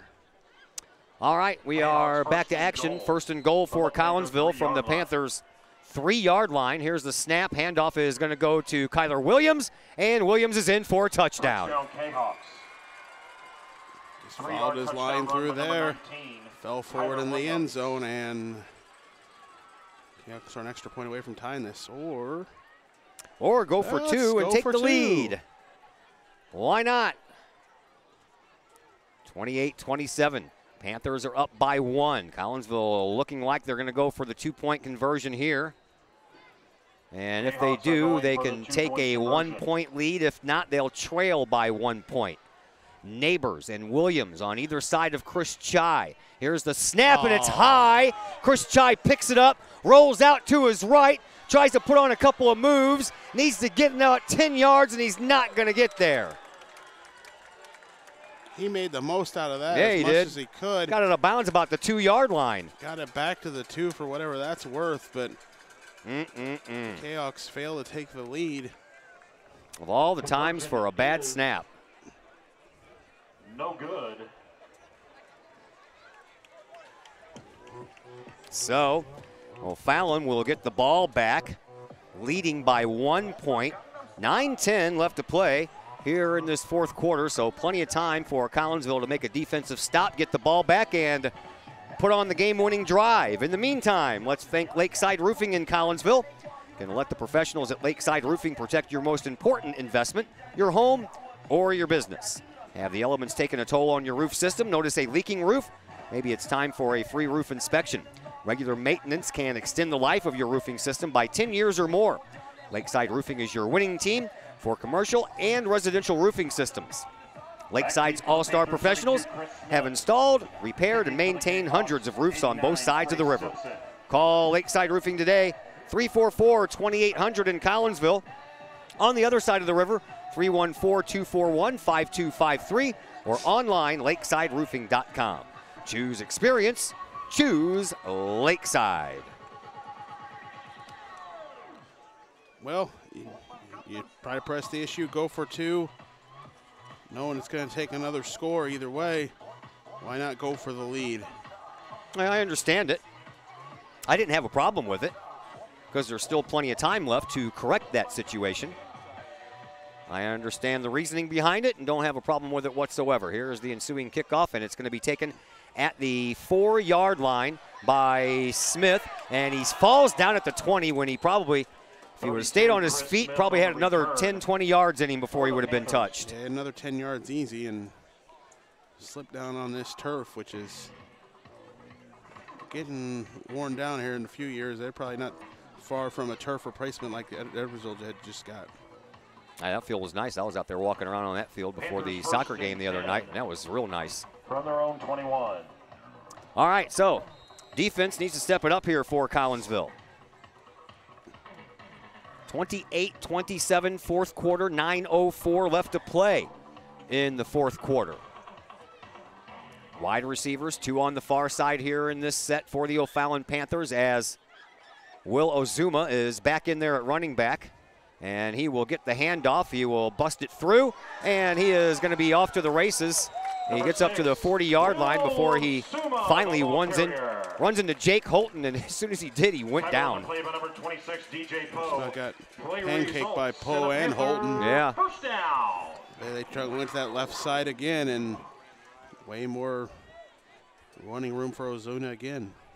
Well, Ozuma's had a pretty good night here thus far, and Collinsville needs to find a way to close up those gaps. Here's a snap. Ozuma gets another handoff. This time he is going to get through the line of scrimmage and pick up about 5 yards before he is finally brought down. Philpott clogging up there. That's the first touch on him. Rodriguez brings him down. So second down and about 4 to go for the Panthers on their own 46-yard line. From their own 46. Jordan McKinney lines up in the slot over here on the near side. Curtis in shotgun, takes the snap, gets the handoff going to Flores, and Flores doesn't have as much success as his counterpart Ozuma, but he picks up about 4 on the play. That'll bring up a 3rd down and 1. Joel Philpott.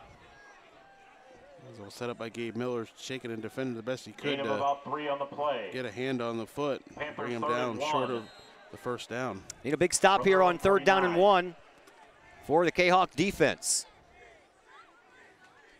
Flores remains the lone setback. I don't know why they take Ozuma out of this game sometimes when he's on a roll. Here is the snap, and it's going to be a keeper by the quarterback Curtis, and he's immediately stood up, and now the ball's out. Collinsville comes up with it. Boy, at number 1, I can't believe they didn't blow that whistle as long as they had him stood up there. They didn't. Collinsville strips the ball, and the Kahawks come up with it, and they have a big-time chance to take a lead here in this game. Defense timed it perfectly to get the block through there to hold up Curtis, and I can't believe they didn't blow the whistle. Whatever happened through there, DJ Poe came out with the ball.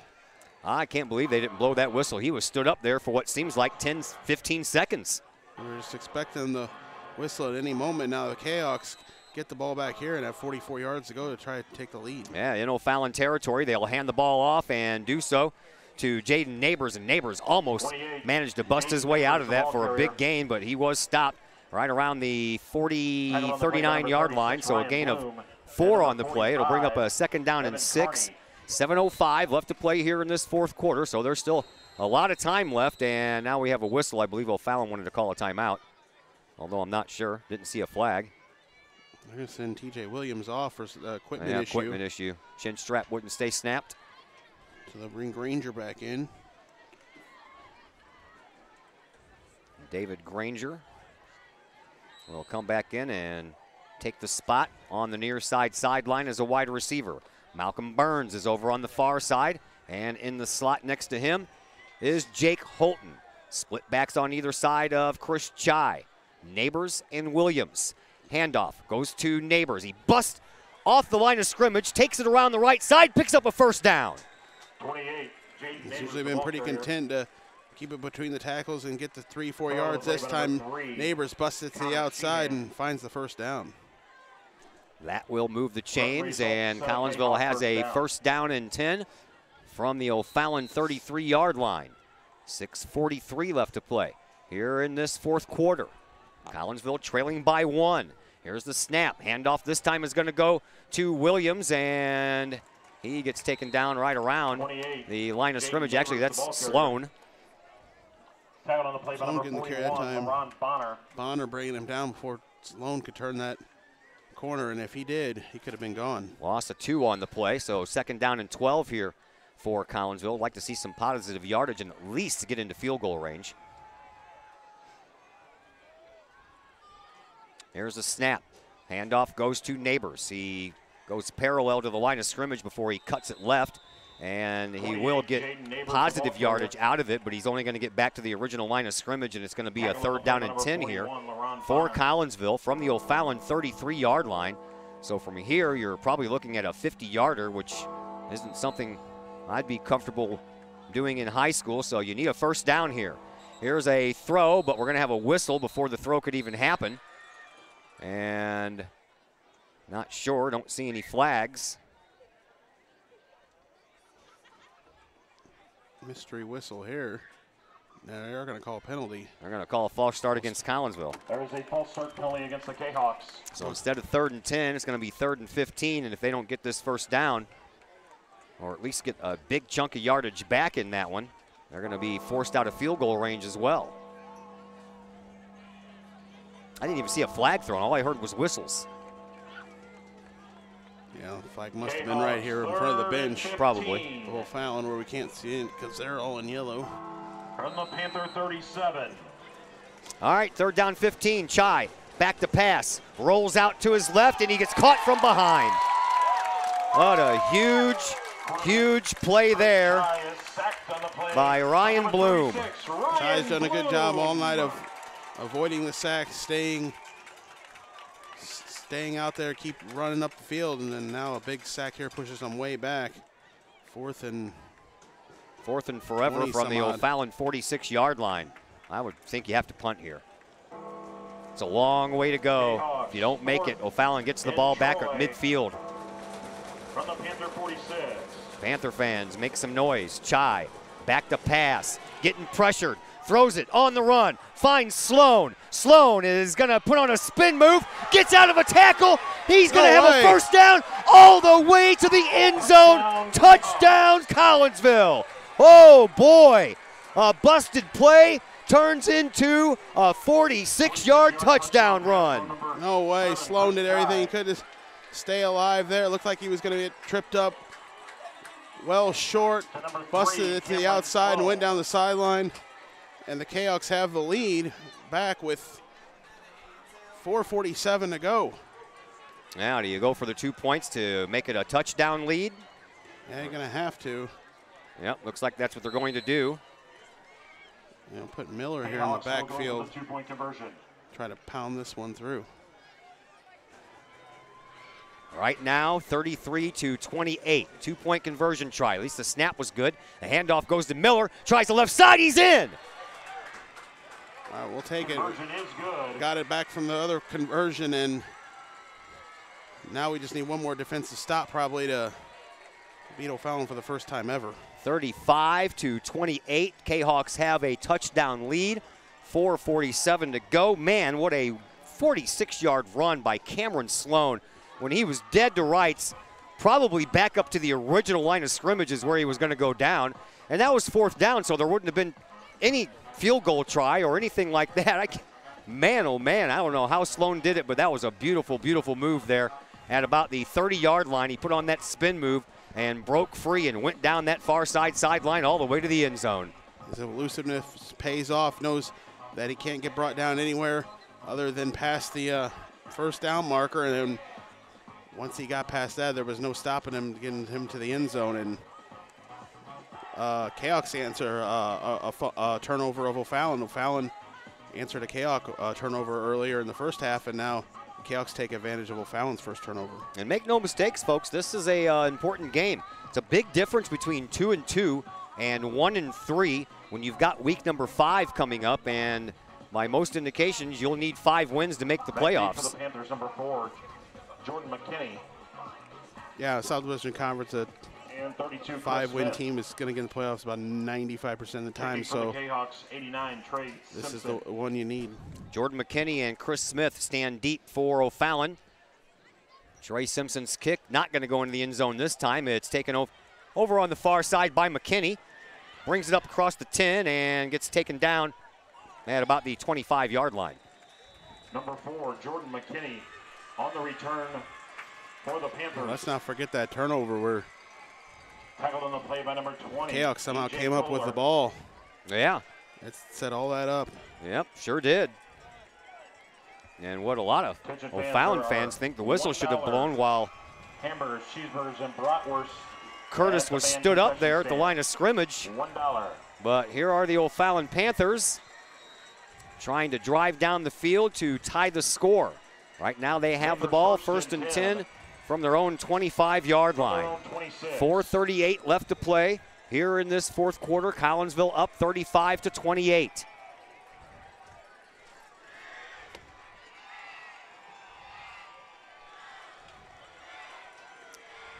Curtis in shotgun. Hands off to Ozuma. Ozuma gets taken down about a yard deep behind the line of scrimmage. Big play there by Collinsville and big number 8, Dante Williams. Dante Williams with those long arms able to wrap up Ozuna that time while getting blocked out. Pushes him back for a loss. Fellow Williams also helping out on that stop as well. 2nd down and 12 to go. Loss of 2 on the play. Loss of 2 on the play. Christian Curtis in shotgun. Will Ozuma, his lone running back. Here's the snap. Handoff is going to go to Ozuma again, and again Dante Williams wraps him up, but this time it's going to be a gain of about 7 on the play, but remember it was a 2nd and 12, so that's going to bring up a 3rd and 5. Dante Williams again out there. He's pumped up too. Jumping all around, slapping his teammates on the helmet. 3:35 left to play here in this fourth quarter. Big 3rd down here for the Kahok defense. 3rd down and 5. Here's the snap. Curtis is going to hand it off and into the backfield. Ozuna gets stopped, but he stays on his feet. Breaks it around to the right side. Dante Williams again on the tackle. Like I said, he's got the long arms. He just reaches them out there and brings down Ozuna. O'Fallon will probably go for it here on 4th down with, I would imagine, 3 minutes to go. About 3:10 left. It'll be less than 3 minutes to go by the time they get this snap off. 4th down and about 3 to go for a 1st down for the Panthers. This may be the game right here.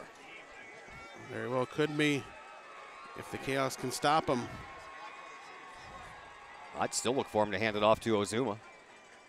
Here's the snap. Nope. They're going to pass. Curtis rolls around to his right. Throws on the run and overthrows his intended receiver, Chris Smith. Collinsville gets the ball back deep in in Panther territory with 2:44 left to play here in this fourth quarter. Dante Williams, star of that. You are not kidding there. Possession there for O'Fallon, and then the overthrow. Kahoks can knock this one away if they could get another touchdown or just milk this clock out. Steady diet of runs. O'Fallon, well, both teams have all 3 of their timeouts left, so you know if the Kahawks decide to run the ball 4 straight times, O'Fallon will use 3 straight timeouts. So you might not want to just stick to the running game unless it works for you. Here's the handoff. It goes to Neighbors. He bounces off the line of scrimmage, takes it around the right side, and is close to picking up a 1st down. Matter of fact, he will. One of his bigger games of the day. Got it to the outside a bit and found the 1st down. And Kahawks can take some time off here. O'Fallon will let him. You got 25 seconds to work with now. 2.5 minutes to go. Clock continues to run after the movement of the chain stopped it for a moment. O'Fallon does not use a timeout to stop the clock. And Collinsville will use every bit of this time up. 9 seconds left on the play clock. Chai in shotgun will hand the ball off again to Neighbors, and again Neighbors will take it around the right side, and he will run out of bounds. Wouldn't have done that. Yeah, unfortunately, it does go out of bounds. Oh, they're going to keep the clock going. They said he didn't run out. I don't know. I didn't see him go down. And now a timeout called by O'Fallon. That'll be their 1st one. It'll stop the clock with, well, the clock guy's not stopping the clock. Well, they called timeout. Yeah, they did. When the clock continued to run down to 2 minutes, they're probably going to have to put about 8 seconds back on this clock at least. Oh, it kept going. Yeah, it did.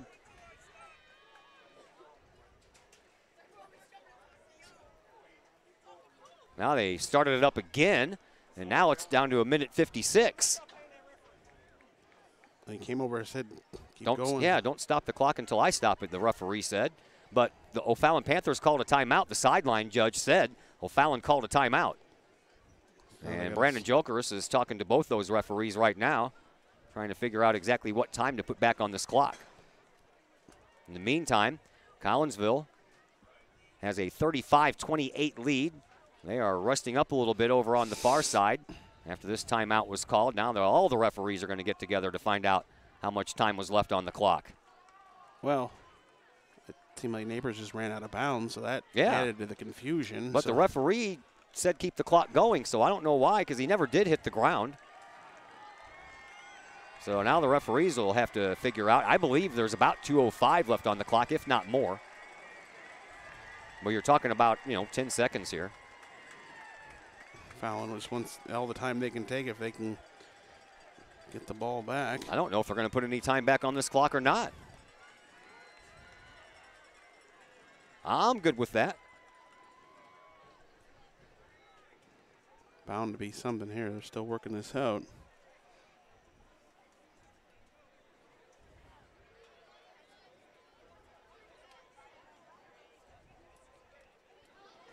Well, second and 3. They did. 2:06. On the Panther 15. 2:06. I was close. I You said were right 2:05, yeah.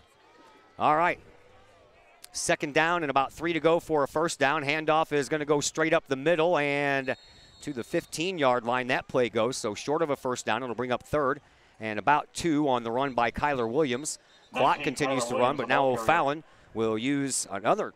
What? They got 3 timeouts left on the clock. Timeout. That's their second timeout. Should be.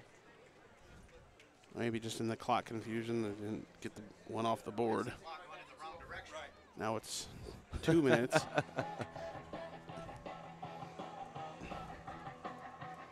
So the clock stops with 2 minutes, and the O'Fallon Panthers are indeed down to their final timeout. Collinsville trying to hold on here, beat the Panthers for the first time in 19 years that the O'Fallon Panthers and the Collinsville Kahawks have been in the Southwestern Conference together. Now, I have already looked ahead to the next couple of schedules. O'Fallon is not on the Kahawks schedule next year or the year after that, so this will be the last time for a while that these two teams will face each other. Granite City is on the schedule for the next 2 years because they will also be an independent school, as will Collinsville next year. Have to take road trips next year to Lincoln and Mattoon. We got Lincoln, Mattoon, we got Peoria, Notre Dame, and Centralia coming to Kahok Stadium, and I think we'll still see Koki and Triad. 2 minutes left to play here in this fourth quarter. It's third down and about 3 to go for a first down for Collinsville. Snap, handoff, goes to Neighbors. He tries the right side and has enough room for the first down. He's pushed out of bounds. That will stop the clock with 1:53 left, but it'll move the chains, and Collinsville will have a first and goal from the O'Fallon 7-yard line. Run results in a Kahawk first down. Can just about finish off the clock, not quite. Well, you get this into the end zone, it'll finish up the game. Yeah. But the knee on it, you can't quite do that just yet. If you would have stayed in bounds, I think you would have had it, but. In shotgun is Chai. He has Cameron Sloan off to his left, but the handoff is going to go, well, it's not going to go anywhere. And that's going to be. Oh, it's O'Fallon still had one timeout. A loss, they do. 19. That's Kyler Williams. And O'Fallon will burn their final timeout with 1:44. Ryan Bloom. I think. 1:44, that's what it was before. The clock never started? No, 1:53 was it before. I swear it was 1:44. And I would take the Panthers have taken their last timeout. 1:44. Monday, we're back in action. It's a makeup game, that CBC soccer game that was scheduled for last Saturday. So that'll be at Kahok Stadium at 6:30. Tuesday, we're on the road. Girls volleyball for you from Alton. And then we're off Wednesday, Thursday, and Friday. Because that East St. Louis game got moved to Saturday, so no games Wednesday, Thursday, or Friday next week. I get a little bit of a break. Big soccer game Monday. Mm-hmm. It'll be exciting. Kahoks have a couple big tests, Marquette tomorrow and CBC Kahawks Monday, and then they second jump goal into a from the tough Panther tournament in St. Louis. I will have a special guest in the booth Monday for the Kahawk soccer game. Adam Welly, a 2002 Collinsville Kahawk graduate and former soccer player there. He'll be joining me for a little color commentary. Here's the handoff to Cameron Sloan. He skirts it up the line of scrimmage and then gets taken down. And that'll bring up a 3rd down and goal as Collinsville has kind of gone backwards here. They were inside the 10. Now the ball is at the 11, but the clock continues to run. O'Fallon can't stop it. We're down to the final 90 seconds here in this 4th quarter. Collinsville will take this all the way down and use up the final 15 seconds of the play clock, and they'll probably call a timeout themselves, as they are not anywhere close to being ready to get this next play off. And down to the final 6 seconds, and the Kahawks will use a timeout. Kahawks call timeout with, I got to look through the booth to see, 105. Just a mere 65 seconds remain for Collinsville to pull off their first ever victory over the O'Fallon Panthers while both schools are in the Southwestern Conference. Now, O'Fallon's been playing football since 1957, so I would assume sometime between 57 and the year 2000 these two teams met, but there's no record of it anywhere to be found. I'd almost say it's probably doubtful. Fallon was much smaller then and may not have played in all those years. I could be wrong, but, you know, the close proximity of the two cities would lead me to believe that at least once or twice. Let's just say it didn't if we win. Yeah. First win ever. Yeah, we'll go with that. No, we'd be slighting somebody who may have won before. Right. So. We don't want to do that. We're not about slighting people here. At least we try not to. Give everybody their just due. So Kahawks, they don't score, can bring this clock down to about 30 seconds. Play clock has started. Game clock is stopped. 1:05. Here's the handoff. It's going to go to Cameron Sloan. Sloan cuts it up left and down inside the 10-yard line. That's going to be 4th down for Collinsville with less than a minute to go. And I am not seeing the field goal unit coming onto the field. They'll have about 25 seconds left of game clock. And it looks like Collinsville is going to burn another timeout and then maybe come out and kick a field goal. Yeah, I think that last play wasn't even really designed to go towards the goal line. Sloan went parallel first before he ever went upfield. It was just designed to take a lot of time off the clock, and 25 seconds, and they call timeout. Will use their second timeout. Timeout, Kahawks. Try for a field goal, maybe? I would. I think you try for a field goal. Yeah, you would have to, because if O'Fallon makes one giant play down the field, all of a sudden we're tied. So, yeah, I would kick a field goal and put you up by 10. That way there's no doubt about it. Give the guy a chance. Nothing else.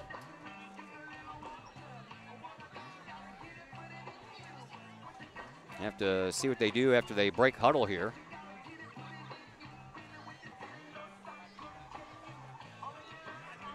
Still waiting for a glimpse of number 89, Trey Simpson, to come out.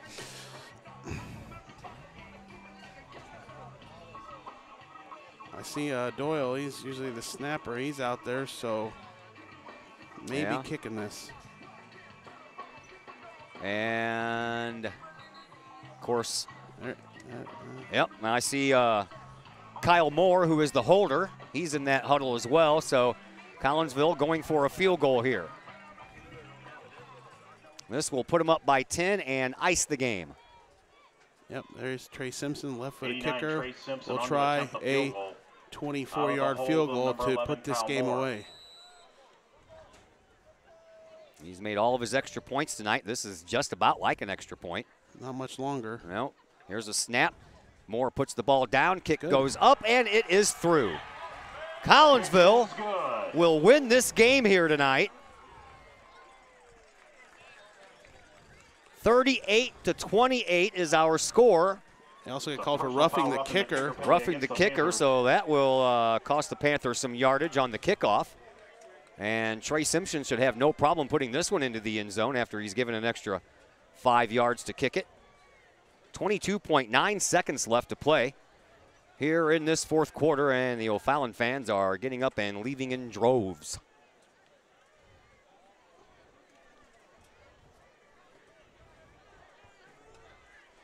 So Collins will beat O'Fallon for the first time ever in conference play. And actually, I think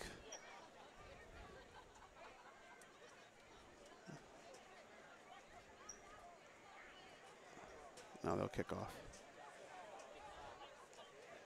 They'll kick this one off from the 45 and back deep for the Panthers, number 4, Jordan McKinney. And McKinney number 2, Chris Smith. and Smith back deep Kicking for the Kahawks, for O'Fallon. 89, Trey Simpson. Trey Simpson will kick this ball off, already in O'Fallon territory. 45-yard line of the Panthers will be where this one gets kicked from, so this is probably a no-doubter out of the end zone.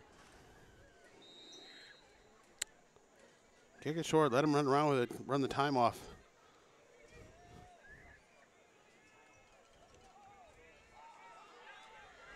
Simpson ready to go. Kick is on the way, and that one is not going to be caught. Matter of fact, that's a field goal right through the uprights. Simpson's kick goes in the end zone for a touchback. Well, a big win here for the Kahoks in conference play. Beating O'Fallon for the first time ever. Giving them one last matchup here with O'Fallon in conference play and finally get a W. O'Fallon will drop to 1-3. Collinsville will improve to 2-2 and have to await the arrival of the vaunted East St. Louis Flyers next Saturday at Kahok Stadium. Worst case scenario, Collinsville loses that game and they are 2-3. Well, if you can pick up some big wins over the last 3 weeks of the season, you can find yourselves in the playoffs. Back to pass, Curtis.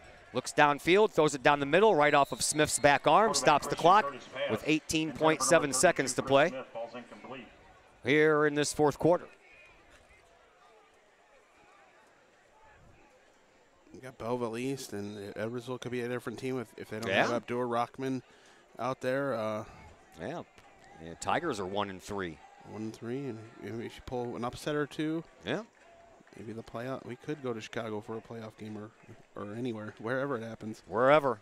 We'll go. Curtis back to pass. Looks down the near side sideline, and that ball is thrown out of bounds. And that'll stop the clock with 12.7 seconds left to play. Jordan McKinney falls incomplete.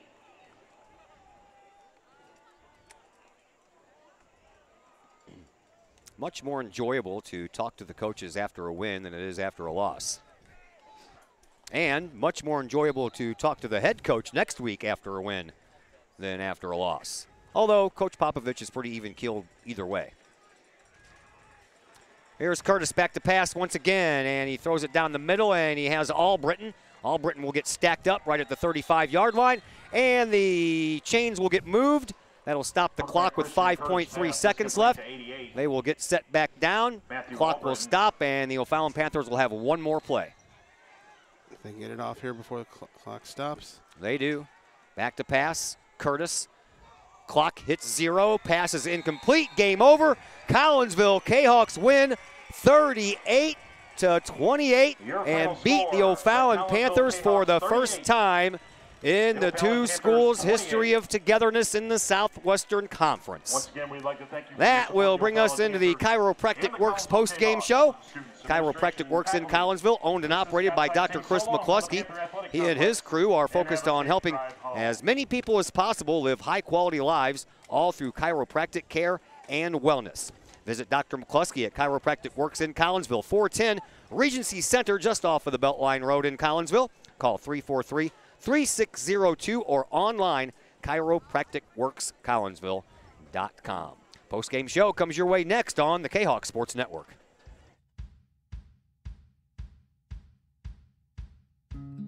Hey guys, I'm Dr. Chris McCluskey, and I'm excited to be here talking to you about one of our favorite products that we offer to the practice members in our office. It's called Rico's Bioenergy Band. Now, over the last 15 years that I've been in health and wellness, we've been blessed to grow one of the busiest pediatric and family wellness centers in the United States, where we've helped tens of thousands, maybe even hundreds of thousands of people. So today we're going to talk about Rico's Bioenergy Bands. It's a simple band that you wear around your wrist or your ankle. We even have dog bands. What the Bioenergy Band does, it helps you live a higher quality of life which is exactly what my purpose in life is to help as many people live as high quality of life for as long as possible. So we're going to introduce to you Rico, the band, the science and technology. We're going to perform a test for y'all to show you how the product works. I'm Rico with Rico's Bioenergy. I created Rico's Bioenergy wristbands. We've been around for around 7 years, and this company has grown to a $20 million company because we have a great product and it works.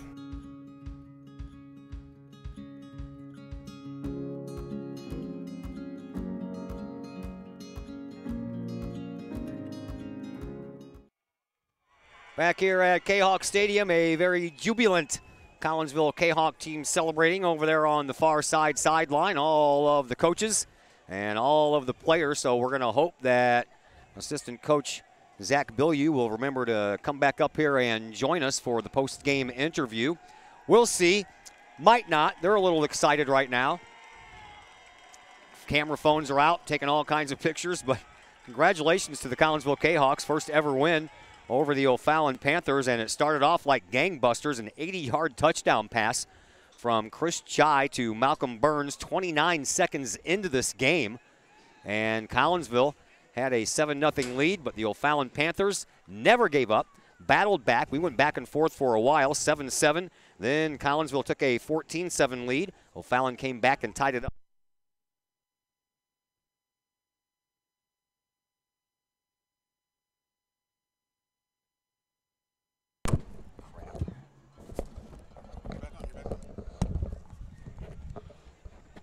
Camera's just got to, yeah. You're on there. Well, okay. We got knocked off. Somebody unplugged us.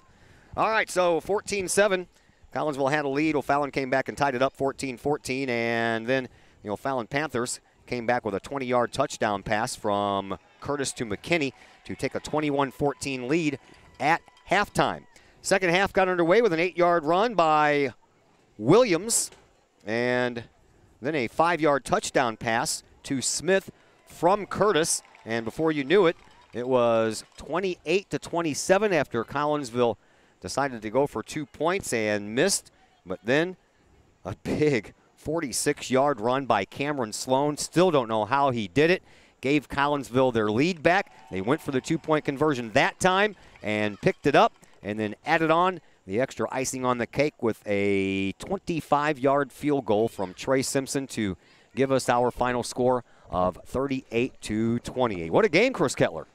Yeah, that was a great game. That's one on either side of it is enjoyable to watch, but for the Kahoks to win, knowing that they've never beaten O'Fallon before in conference play, and the part of where we're leaving the conference adds to it, knowing you're not going to get another shot at it. But and then the play that won it, the touchdown, the Kahoks got the ball on the turnover, and then on a 4th and 100 yards. Yeah. Sloan just keeps on going and finds the end zone. That's crazy play, and the Kahoks win. Yeah, put on some impressive moves there while he was heading down the field. Edwardsville lost tonight, so they are 1-3 on the year. Collinsville improves to 2-2.